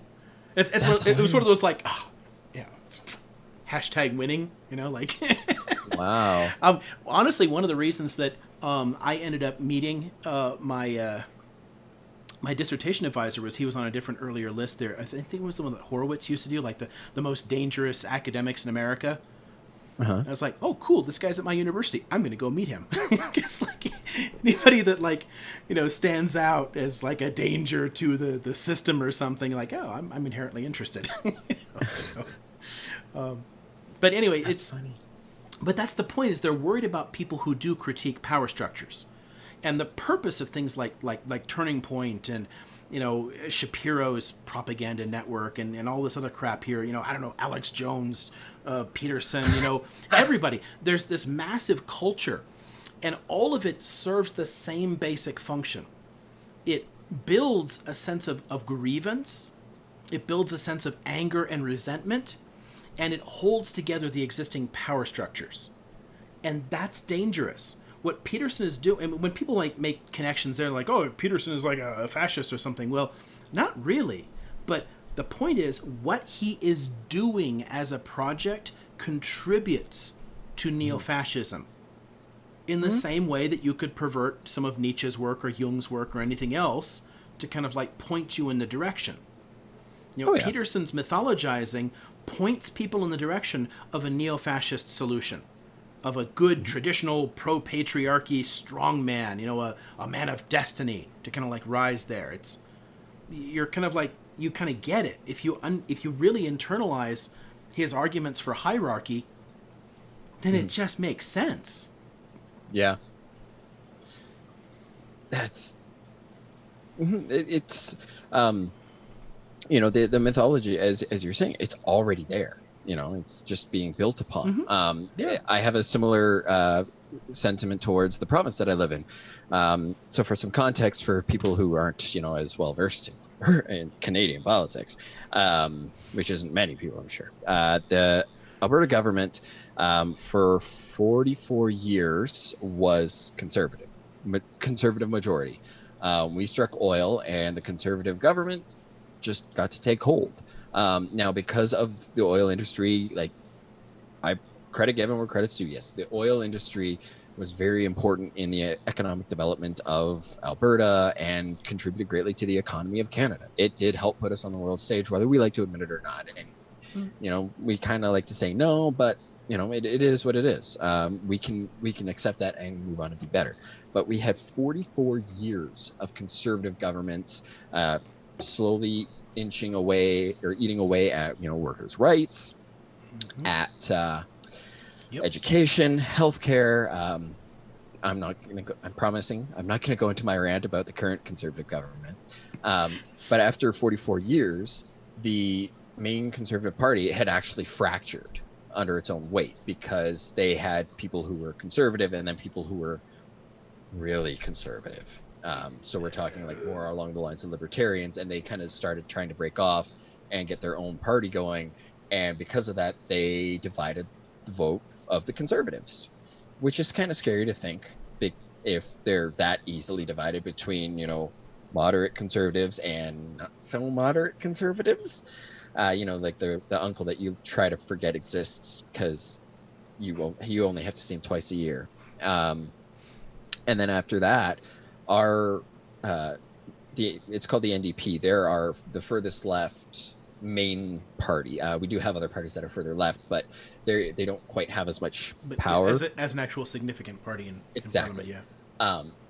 And they won. They swept a majority. I think there was one or two of the over 200 seats that weren't. Like, they dominated, and it's because the hardcore conservatives and the not so hardcore conservatives couldn't unite. And then after their 4-year term, they snatched it right back up because they all united under one banner. But in those 44 years of, manipulating education and all of that, even in the 80s, there was the National Energy Program, which caused a lot of problems in Alberta. A lot of big businesses left. And conservatives kind of got to feed off of that, and the fact that big businesses left, which is like, well, why did they leave though? Is it because they weren't going to make as much money, or because they were going to lose money? One of those is worse than the other. And there is this underlying pro-conservative sentiment, this they've actually literally gone on record and saying work is freedom. And I wish I were joking or being hyperbolic, but that's literally what they're saying. Is they're arguing that like you have to work, like that's how you become a free citizen, is you work, you make money. And it's like, well, hang on, but that's the narrative that has been so integral to the Albertan mindset, to the point where, again, credit given where credit due, Albertans are incredibly hardworking people. If you want somebody who's gonna bust their ass, yeah, they're fantastic. The problem is that they're all boxer from Animal Farm. Then you got the pigs who are working them to death, and when they're no longer valuable, gone. We don't care. Yeah, so and it's what this they're pre-existing missing. narrative. Yeah, Exactly. the beauty of this language is that it gets people to identify with the wrong class interest. You don't see the situation that you're in, and because they're able to teach people, and this is where and Peterson is brilliant at this. Well, this demanding more or whatever, that's just resentment. It's a resentment culture, and you just hate people for being successful. And what that does is it teaches people to subordinate their own interests. You can work hard, but if you don't make it, if you're not terribly successful, you only blame yourself. And you never look at the broader circumstances and ways in which it could have been easier for you to, pull up by the bootstraps or whatever. I mean, and we're just getting to the point where we're telling people, pull yourself up by the bootstraps, and people are looking down and they got no shoes on at all, Yeah. Like, what are you going to do about that? And then all you do is they're literally recycling Victorian anti-poor rhetoric, basically a kind of like eugenic argument where, well, there's something congenitally wrong with them and they should just starve. Because then only the industrious, hard-working people will survive. And that is the danger of the current far right here, and that is the danger of people like Peterson, is they're literally inculcating a proto-fascist ideology in people that gets them to think in very competitive terms. The thing that made Nazism so powerful and appealing to people was that it taught a worldview that saw everything in competition, of like strong versus weak. And if you paint it in those kind of terms, you want to identify with the strong side. You want to be the lion devouring the prey, not the prey. And that's what you're kind of teaching, a whole generation of, conservatives here. You're basically teaching them to think in very predatory terms about the world and about success. And even though they are actually in the prey food chain, they want to identify with the lion. Yeah. And that's how you get fascist governments in the first place. That's how you get the marching legions of black shirts out there. What we saw in that January, it pisses the fuck out of me that our media just calls it a riot. That was not a riot. That was literally a fucking terrorist attack inspired by fascist rhetoric. But we call it just a riot, and we ignore that this was consciously cultivated for 30 fucking years and that it hasn't gone away. We're not back to normal here. We still have a ton of like really deeply rooted militia movements in the US and people that are looking forward to a collapse and that somehow see Biden, who is like really far to the right, they somehow see Biden as like this proto-Stalin figure that must be resisted to restore freedom. And that is a really, really dangerous game to play. And where it's one thing to have some of the weird politicians that stand out, your Taylor Greens and whatever, your Boebert and, Matt Gaetz and all these like weirdos, It's one thing to have the politicians trying to ride that. But you always need some kind of pet intellectuals to support it. And that's the role that Peterson and Shapiro and whatnot play. They play the same role that, what was his name? Alfred Rosenberg you did for like the Nazis. He wrote The Myth of the 20th Century. It was like this basically justifying, giving a kind of like intellectual veneer to Nazism, which really doesn't have any, because the whole point of fascist movements is to appeal to emotion. But for it to be credible, you want somebody with the letters after their name or whatever that's able to kind of like mouth the right myths. And those are the ones that you can point to, and you ignore that 99% of all the other scholars say, this guy's batshit crazy. It doesn't matter. So Peterson can be dead wrong about his use of evolutionary psychology, dead wrong about his use of myth, like literally a terrible, terrible scholar. Like, if you look through what he's doing in that book and you go through the footnotes and then you look at the footnote and you find out that the author directly contradicts what Peterson says, like, this is a really shitty scholar, but he published a work of scholarship and he is peddling a myth that's really compelling to people, that gives them a sense of purpose and meaning. And there is value to that.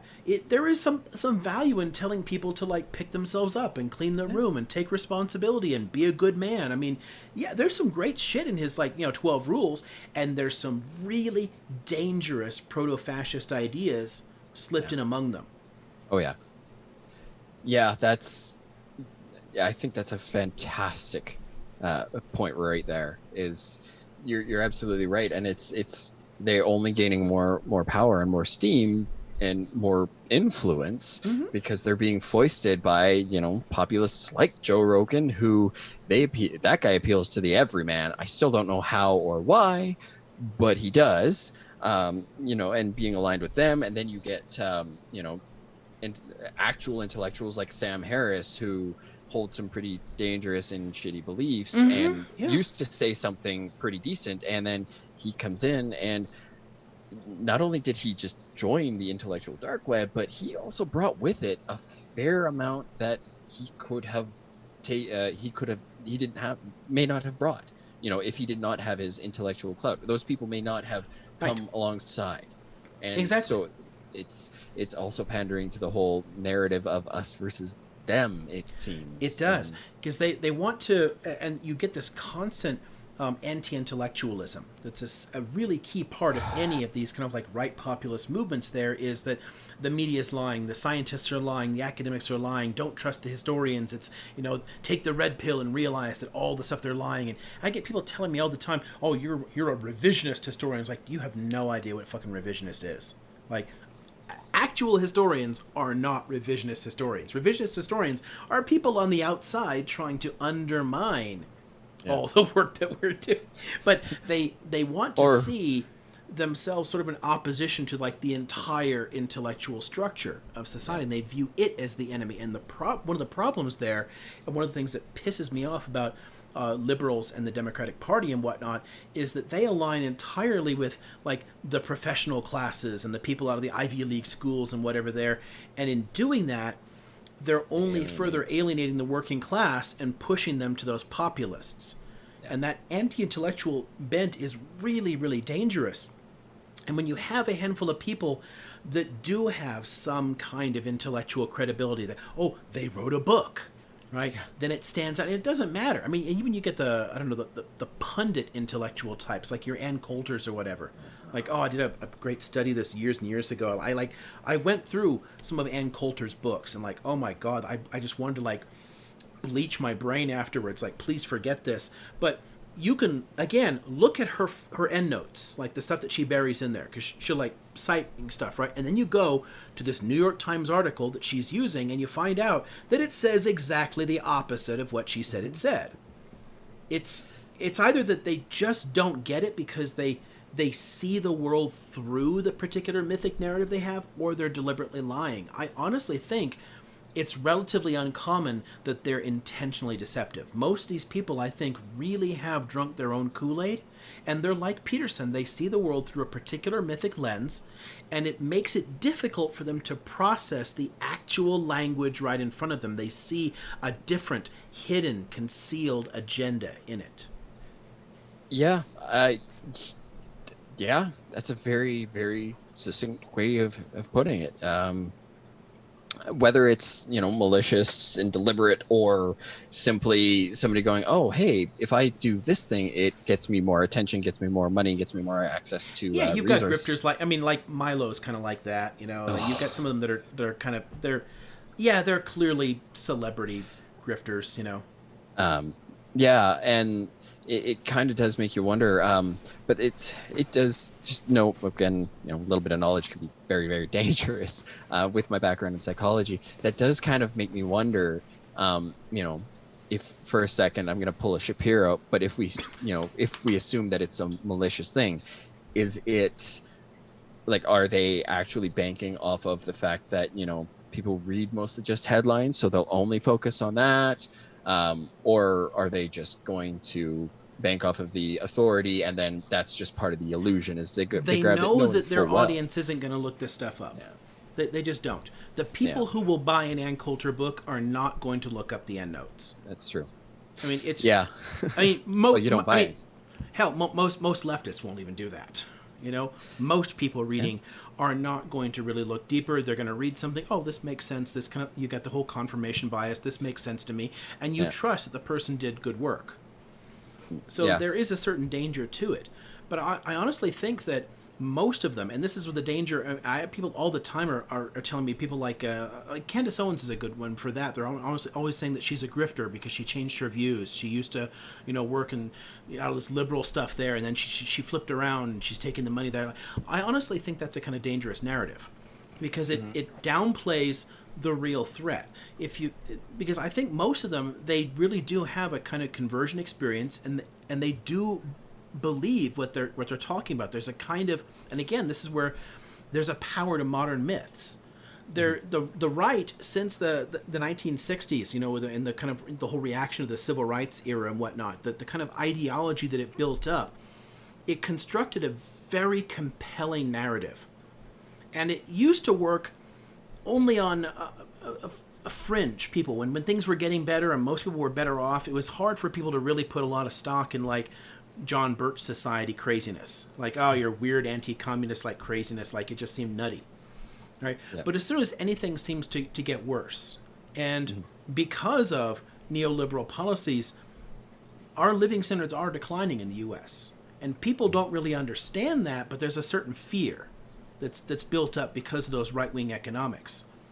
But the same people who are voting for the systems that destroyed them are now accepting a particular narrative that shifts the blame. And you see today all the time from right-wingers the same kind of batshit crazy conspiracies about communists that the John Birch Society used to put out in the 1960s. And back then, you know, you were a lunatic for taking that stuff seriously. Now it's absolutely the mainstream on the right. Yeah. And I think it's gotten that way because of myth makers. And I think that's the danger of people like the Petersons there, is that they've swallowed it and they're able to regurgitate it in a way that really works for people. Mm-hmm. Yeah, that's it's a lot more palatable. And I mean, this is a sympathy that I do have for, you know, the conservative-minded. Sorry, I thought I saw one of my cats jumping around here. No, he's just sleeping in the laundry, and I'm going crazy. Oh, where was he going with that? Right. Nope. Left. Sympathy for some conservatives. Sympathy for conservatives, right.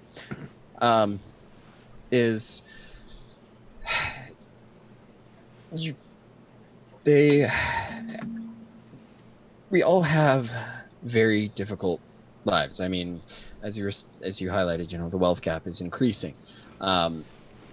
Relative poverty is very much a thing. And when, you know, you work all day, you don't have a strong background in education because, you know, it's designed to make workers and not thinkers. It's natural to, you know, think that you want to be worldly and want to be more community involved, because as a social creature we crave that community involvement, whether it's, you know, we obsessively watch Keeping Up with the Kardashians for whatever reason, or, you know, the evening news or whatever. But when, you know, you're in relative poverty to the point where, you know, you're focusing on, okay, am I going to have my next meal? I may have a roof over my head now, but will I next week? Am I going to be able, like, if I have a sudden issue with my car, you know, like this thing's been acting up, what does that mean? Does that mean I'm going to have to, you know, ride the bus for the next few months and completely rearrange my life and everything else? And so by the end of the day, you're so tired that you want to trust the authority figures to not be deceiving you, and when they are very skilled at creating a very simple quip, a way of dismissing a problem, or a way of quickly laying blame on somebody else, it's a very appealing option. And it's not, it's an unintentional laziness almost, because you don't have the physical energy to do it because you're so tired from life. And so this makes sense. This kind of lines up with the way the world that I see as it is. And, you know, these guys, they don't make me feel like they're talking to me. They kind of feel like they're talking at me. And so I don't really identify with them. But this guy, he's saying that, you know, they want to make it so I don't pay as much taxes, so I don't, you know, my employer can't just fire me or whatever. My income isn't threatened. So it's natural, I think, that Fox News and OAN would be appealing, because it does provide that. It does make you feel that you're connected, but it's also palatable. It's validating. You know, it touches perfect. people on a very emotional level, and that again is the danger of the fascist ideologies, was that they weren't really intellectual. They were based on emotion. They were based on a particular feeling. And if you can cultivate a sense of grievance, that the world is somehow being broken for you and they are doing it. That's dangerous, and it connects you to a broader community of people that also feel that way. And really, the system is designed not to leave people the time to think and to keep them so insecure that they shouldn't be able to think. So again, I actually share that. This is something that, I mean, I can imagine the look on the faces of some of the far right wingers that I troll with all the time, that I'm like messing with them, to understand that, if they could feel that, honestly, I don't look down on them at all. I actually sympathize with them. I mean, I'll play the part of like the evil academic that is like blah blah blah, because that's what they want to hear, and it lets them feel this certain way and express the things that I'm trying to learn. But honestly, right, I don't look down on people at all. I understand that the system is producing it. To me, the systems are the problem. The system, the structure of society is the problem, not the people. There's nothing wrong with conservatives. The kind of people who are falling for this neo-fascist propaganda are not themselves somehow inherently bad people or dangerous people. The ideas that they are hearing are dangerous. What Shapiro or Peterson or Dave Rubin or all these other assholes are telling them, that's dangerous. And the social structure that we're in, this house of cards that we're building, this society, my country in particular, could easily collapse into fascism. You have much more of a cushion because your welfare state is still good enough here, so there are fewer desperate people. So the people who exist by blaming, by pointing the fingers, they don't have as much power in a lot of those societies. But even there, you've got, in tons of countries too, far rightists have made a significant comeback because they can point to things. But in most of them, they don't really have the numbers to really gain power. In societies that are much weaker, like Russia, it works. Mm-hmm. Russia is a straight-up neo-fascist state, but Russia also has massive, massive poverty. So it's easier to build on people's fears. The U.S. is very much heading in that direction, and that fucking terrifies me, which is why I want to study and understand the ideals here. But it honestly comes from a place of genuine sympathy for the people who fall into it, and it's hard because I don't want to feel like I'm pitying somebody, like oh, you poor deluded fools, like, because it's that typical elitist liberal bullshit. It's not really that at all. I genuinely empathize. I feel that people coming from the working class are being sold a particular bill of goods, and they do genuinely think they're doing the right thing, and they think that they're voting their right interests or pursuing their own interests. But the ideas, the myths that are being produced for them are genuinely dangerous. And I think that, honestly, as obscure as this shit gets, and I think this is a good place to sort of like wind down, because this is sort of long for one thing. We can obviously keep coming back different times here, but holy shit, we talked for a long time today. This is I'm okay with that. But I'm fine with it too. But people are definitely not going to watch this. Hopefully, people are going to listen to something, put it on as like a podcast on a long commute or something. But I think that there's a real value in looking at myth and understanding the mythic imaginary, because there is a real power to it. We as humans are naturally drawn to like this search for meaning. Like and you want a story. You put it really well when you point to the people who are come home and after a hard day's work and they're watching OAN or Fox. They're doing that because those people are giving them a myth. They're giving them a sense of meaning and purpose. They're explaining the world to them. In the same way that around a campfire, the storyteller singing the Epic of Gilgamesh was giving people a sense of meaning and explaining the world. Like, they're telling you, what is because that's what the Epic of Gilgamesh does. It basically gives you a meaning to life and an explanation for the suffering in it. There's a lot of really important lessons there. It's totally lost because our cultural context is not like Mesopotamia, but there's a value in what they're doing. And OAN is doing exactly the same shit. Yeah, and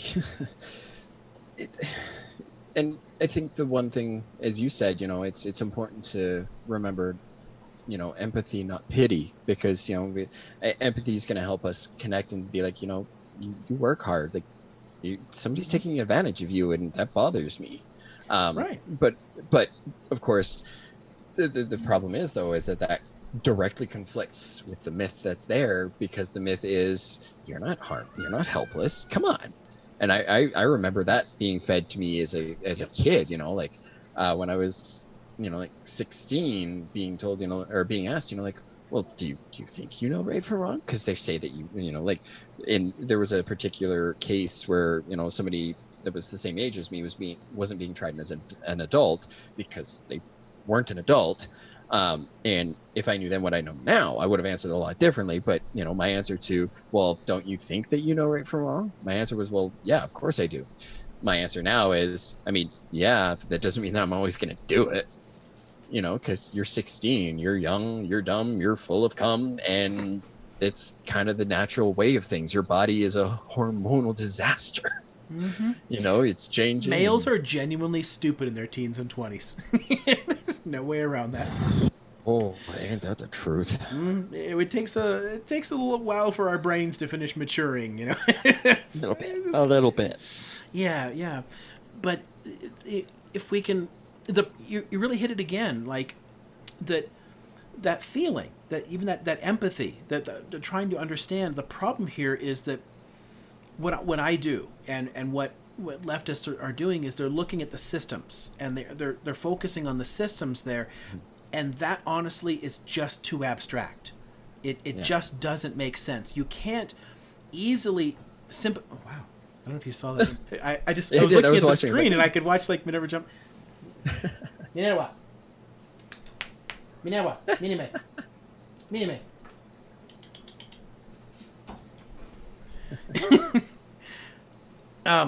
Yeah, it's hard because looking at the systems, it just doesn't appeal to somebody who's got their 9 to 5 whatever, and they come home and they're tired and like, oh my god, you want me to read like 10 books of theory and blah blah blah, like it's just a bunch of like liberal bullshit, and you get the much simpler story, and that doesn't mean people are dumb.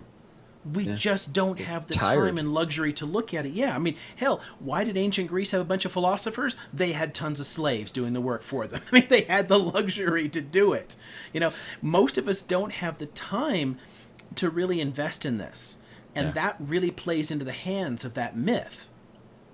So before I was with the Chris's on Cellar Door, I actually had my own podcast with another friend of mine, and she had a perfect analogy, and she calls it, I think it was the bulldog in the backyard. Every day you wake up, there's a bulldog in your backyard, and it's barking, it's threatening your family, and you're pretty sure that if you don't do something about it now, today's going to be the day that it breaks in and kills your child, or something along those lines. Do you focus on why that bulldog is there or how it gets there, or do you deal with the bulldog that's going to try to rip your kid's throat out? And I always that's always kind of stuck with me over the last few years, because it's like, well, yeah, I mean, you're obviously, if you don't deal with the imminent threat, you're not going to be able to look at the other one. So you kind of have to do what you can with what you got. And then that's just always putting it into that framework always kind of helps, or has helped kind of keep it, cemented that, just because somebody, doesn't agree with me, and they want the simpler solution or the easier to palate solution, doesn't mean they're stupid. It just means that they're doing things differently. And even though we can sit here and be like, well, okay, well, this is and this is how that's wrong, the issue isn't here. The issue is going on way back here. Yeah, and it's you run into this conversation all the time when you're talking about like crime in society, and people like, you gotta be tough on crime, and they can focus on crime bad, we must stop criminals. But when you start trying to explain to people, where does the crime come from and how do we fix it, because then you run into a moral problem, because it's you have a different moral perspective, and the conservative does have a powerful morality, and people on the left or liberals often completely miss that, because their morality is different. Their morality pushes them more toward looking at the causes, like what pushes people to poverty in the first place, how do I fix it? And then you're like, I don't know, it's sort of like okay, someone is like robbing me, let's give him a house, let's give him better money, let's like make him better off. And you're like, Yeah. well, why would you do? He robbed you, he attacked you. Like, don't you want to punish him? Like, no, I want to like solve the problem that made him think he needed to break into my house. Yeah. But there is a kind of right and wrong morality in the conservative understanding of that, and in the need to punish, and that need to punish to build a sense of shame and whatnot. That's always been with us. There's always been this back and forth in the two different perspectives on like human nature in our politics. You can see it in societies all around the world for thousands of years. I mean, we could talk about, like, we could see it in Confucianism or ancient Greece or whatever. I mean, there's always this fight that understands humans a little bit differently. And some people are going to be more interested in punishment and in fear and in authority and setting an example, all this kind of stuff here, than people who want to like solve the problem. And both sides tend to look at the other as if they're somehow stupid or they just don't get it. And that makes it so hard for us to talk to each other.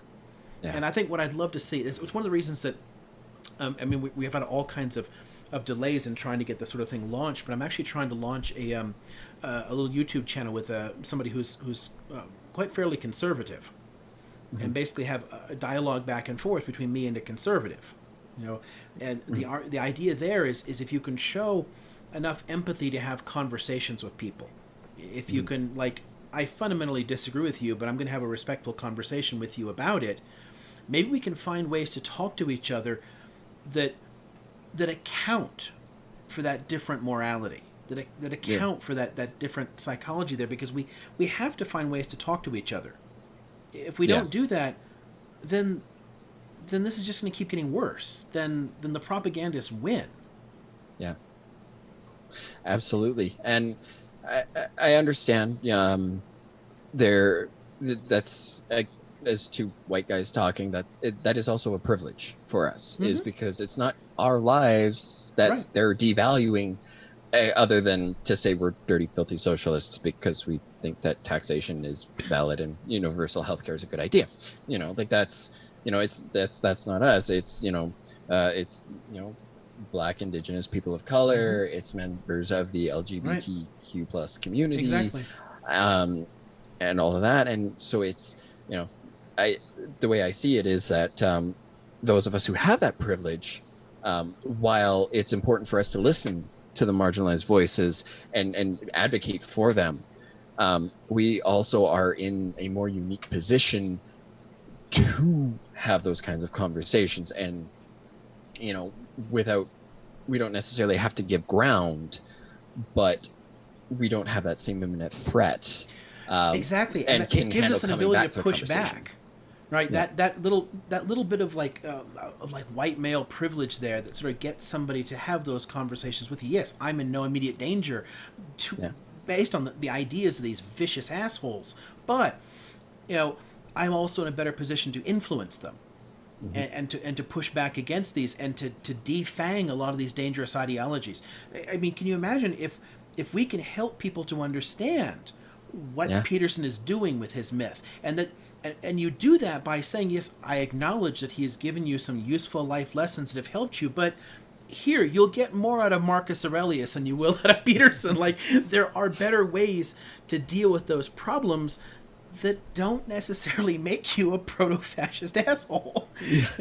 But because if we take the privilege that we have, and instead of confronting that evil that's in our backyard, and instead just shut it out and pretend it isn't there, if we take the moral high ground in a sense, and I totally get why people want to do that. Like, holy shit, why would I want to engage with these people at all? They're horrible. But if we don't, then you have a feedback loop. You have an endless echo chamber that recycles the same awful ideas, and the next thing you know, we've got another Reichstag fire and another dictatorship. Yeah. What made Hitler possible was that all the other parties wouldn't work together. Was that the left was so concerned with the different purity tests and their own internal squabbles that a minority government took power. He had 30-some% of the vote, something like that. I mean, 33% of the vote, I think. It was tiny, but it was the single largest party, individually, and the two leftist parties would not work in a coalition. It's sort of like an analogy. It's obviously not directly comparable idea, but there's a way to see that socially. That if we don't find some ways to talk, to change minds, to get people to push back against this, then a very small number of highly motivated people in that echo chamber are going to take power. Yeah. And that is profoundly dangerous to people of color and alternative sexualities and everything else, the people who are directly threatened by them. I do not want to see a fucking white nationalist government. Yeah, absolutely. And since you said, make this kind of the last thing, there's just, I can't resist, because you professed your love for the Christopher Nolan series. Michael Caine's line of, if they're pushed to this, they'll turn to a man that they don't understand. And every time, actually, that was kind of how I framed World War II, was, because World War I, the Germans were pushed to a point where they flocked to a guy who offered them a solution, but they didn't understand who he was or what he was about. Mm-hmm. Yeah, and that's really the danger, and it's almost impossible to explain to somebody who is attracted to these ideas. It is almost impossible to explain to a Trumpist that Trump's ideals are neo-fascist, because they hear the word fascism, and fascism equals bad. Fascism equals Hitler and genocide. That's all they know. They don't understand the complexity of the political philosophy, of the political psychology involved, that it's building on the same kind of grievances. All they do is like, well, Trump didn't build a death camp, so clearly he's not like Hitler. Like, that's kind of not the point. But it's so much more, it's too complex in a way. It becomes too abstract because you're literally trying to talk about political philosophy. And people don't see the danger in it. All they see is the man offering the solution. The guy saying, I can fix it. And they feel that something needs to be fixed. And if we do not pay attention to that, and you and I in our respective countries, you have populists in Canada too. If we don't find ways to pull those supporters away from it, to help more of them understand what it's like. And I cannot help but remind people that the New Deal worked in conservative states. Rural voters were absolutely on board with social democracy and social welfare when we were actually talking to them and explaining the value. And there's no reason why we can't do the same thing with everything else that we've got going on today. There's no reason why we can't sell the same kind of freedoms that we want and get people to understand it.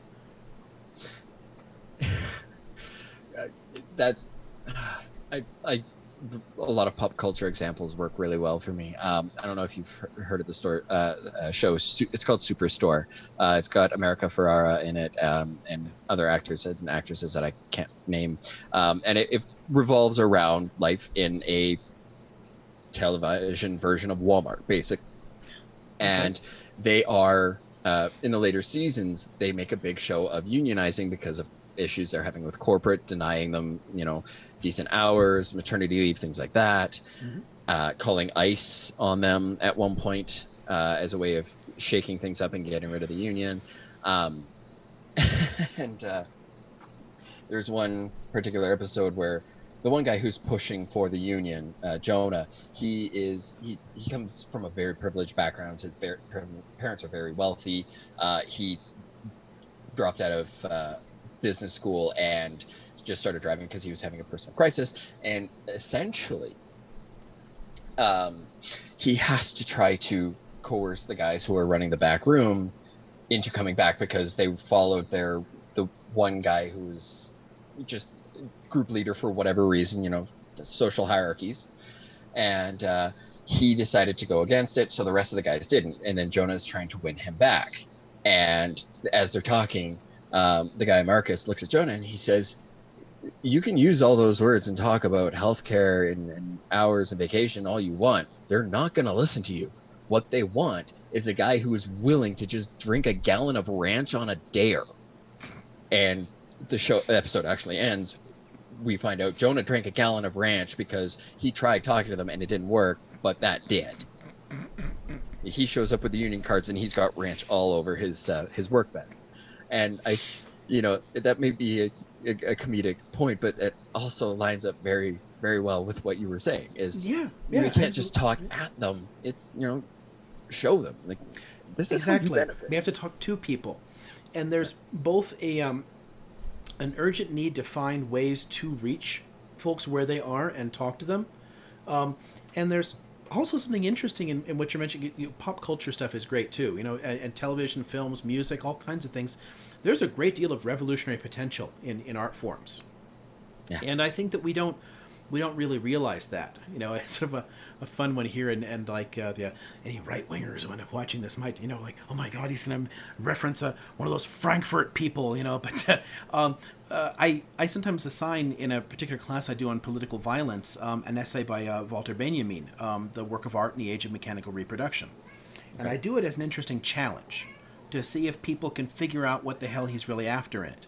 Because it's difficult. It's not a very long essay at all, and it spends most of its time talking about the aura and how like, reproducing things in like a movie or something is so much different from seeing a play where it can change and the actors can respond to the audience. It's somehow like more artificial or whatever. It loses. I mean, it seems like, oh my god, he's just making the stupid Luddite argument here. But what people generally miss with it is that he's actually taking it back around to saying, you know what? All these things about it are true. It's different, but different can be good, and we can use different because it is cheaper to produce these things, and because they can reach more people, and because the cost to get involved, like I can much more. I mean, look at this. We're going to be on fucking YouTube, and that doesn't cost me any money to put that up there, and I can put this video up there, and somebody who wants to sit through like 4 hours of two, weird white dudes rambling on there can do it, and they can enjoy it. I just made a movie. And it didn't cost me anything to do. The fact that we can do that is actually revolutionary. And what Benjamin was basically saying is that ordinary people can step up and produce their own art that advances their own interests. And we've lost that. There's a kind of revolutionary potential in these media. And we can actually make a genuine difference in people's lives by engaging and having these conversations and producing art like this. It actually can push those conversations along. And I don't know, part of me just wants to be a bit of an idealist, and I want to think that we can make things better. It doesn't have to be like... I think without idealists, we're not going to make progress. Sorry, I'm curious, because that actually sounds like the plot of a movie that I love. What was the name of the essay? The Work of Art in the Age of Mechanical Reproduction. Thank you, Google. It's a late 80s movie. It stars Christian Slater. It's called Pump Up the Volume. Kid starts up a pirate radio station using a ham radio that his parents had given him, and his father is the school superintendent, and he uncovers the fact that the reason why the high school he's at has the highest test scores is because the principal harasses and bullies and essentially forces out the underperforming students. Ooh. And it ends with he and the female lead are pulled over, and they're caught by the CDC, or not the CDC. Oh God, who the hell? What's the hell's the name of the regulatory body for public content? FEC. Either way. No. FCC. FCC. The FCC. Yeah. Who won't let me be me. And yeah, that's right. And as it ends, of course, they show them getting arrested, but as they're fading out, they're playing all of these little other kids who took his advice as he was being pulled off the air. He says, "Free your voice," and all you hear is a couple of random kids starting their own radio stations, and that's how the movie ends. And of course, this is an 80s movie, so a lot of people now won't really understand that a radio station was a lot different then than it is now. So that just you as you were just explaining that, I was like, oh my god, that's exactly what he said at the end. And this sort of thing has always been there, and we've just there's a technological way in which we're able to do this sort of thing, but you can't really stop the exchange of ideas. And there's, I don't know, it's so funny when you see right wingers saying like the left wants to censor them or whatever, and I'm a free speech zealot, in a way, and I can close on a fun like little story, like a little union story. Since you give me a movie one, I'm going to give you like I love it. The Spokane free speech fight, like 100 years ago. It's a bunch of like union workers, right? And they're sort of like pissed off, and they want to like protest, right? So, but the town passes an ordinance that you can't talk in public. You can't go out in your speech and trying to organize workers or trying to stop the agitators, right? So what they did was they got a whole bunch of soapboxers, it's basically everybody. It didn't matter if you get some Finnish immigrant that only knew 3 words of English. He could get up on the soapbox and say, "Fellow workers," and then he couldn't continue the speech because he didn't really speak English anymore. So they're like, "Where's the damn cop?" And the police would just arrest people over and over and over again because by speaking on the soapbox they were breaking the law, right? But they did it deliberately because they filled the fucking jails. There was no room to arrest anyone else, and they forced them to change the law because they simply couldn't afford to feed all these people they'd locked up. Right? So they won through direct action. They stood up for free speech and pushing back against the system. But I think we've lost a lot of that fire in society because the social myths that used to actually agitate people from our side are gone. They've collapsed. And, a much more compelling right-wing mythic narrative has taken its place. And that is going to pull a whole bunch of the developed world down if we can't find a way to neuter it. We have to find a better compelling myth from the left and then appeal to those people and draw them back. And I can't help looking back to the example of these kind of movements here. It isn't just liberals or whatever. Hell, literal fucking Marxists used to take 20% of the vote in Oklahoma, of all places. Wow. It's not like you can't actually talk to people. We just don't do it anymore. Yeah. And I want to find a way to do that. So I don't know. That's just sort of one of my big obsessions. It's one of the reasons that I spend my time doing crazy shit like this. And thank you very much. This is so much fun. I really enjoy these kind of conversations. Oh, these are my bread and butter. Yeah, I know you guys have a great show doing something very similar, and I don't know, I'm honestly I'm kind of happy. Just the first few in this series that I put up are just a couple of long conversations. Had this long chat with Connor about his movement from from right libertarian to Marxist, and it just bounced all over the place. And we spent most of our time talking about weird uprisings in different places, Rojava and all these militant movements, and him talking about Irish nationalists and crap. And it just bounced all over the place, and a ton of people watched it. Wow. And they're long. That conversation was almost 3 hours, and Jeez. People watched it. So I don't know. I want to think that it does make some difference. And if you're watching this, if you enjoy these, I love doing this, and I want to try and offer something to stimulate conversations in your own life. So if you like this kind of bullshit, hit the whole like and subscribe down there, and So again, I'm Liam O'Mara, office hours of the Mad Professor, and this was Keith Spielman. And want to say goodnight? Oh. Yes. So if you're interested, if you enjoy the kind of the long, chatty style, I am actually one of the co-hosts over at Cellador Skeptics. If you'll give me just a moment, our website is celladorskeptics.com. We also have a Facebook page, or you could tweet at us at Cellador Skeptic. Is it at Cellador Skeptic or at Cellador Skeptic? I can never remember because Twitter makes you have to shorten things. But long story short, if you look up Cellador Skeptics, you will find us. So even if you have to go with the Googles and you just plug it in, you'll find us. We are on Apple. We are on iTunes, Stitcher, I believe, as well. Yeah, Stitcher, because Spreaker is the one you have to have your own separate thing for. So yeah, at Cellador Skep or Cellador Skeptics on Facebook.com. That type of thing, and you won't really hear me be called Buddy or Keith there because the one host decided to nickname the token Canadian Buddy the Lumberjack, and I have decided that I am gonna live with that name. It's hard to avoid. It does. It's true. It's true. Liam, thank you so much. This was an absolute blast. If you're open to doing this again, let me know. I would be love to come back. I mean, there's all kinds of little tangents we've laid out here, and yeah, I genuinely enjoy these things, and I absolutely wanted you to plug the show, so it's great that you jumped in right where you should, because we really want to get more people to checking this stuff out, and these are great. If you're sitting in the car driving to work or whatever, you're stuck in traffic, put on one of our shows.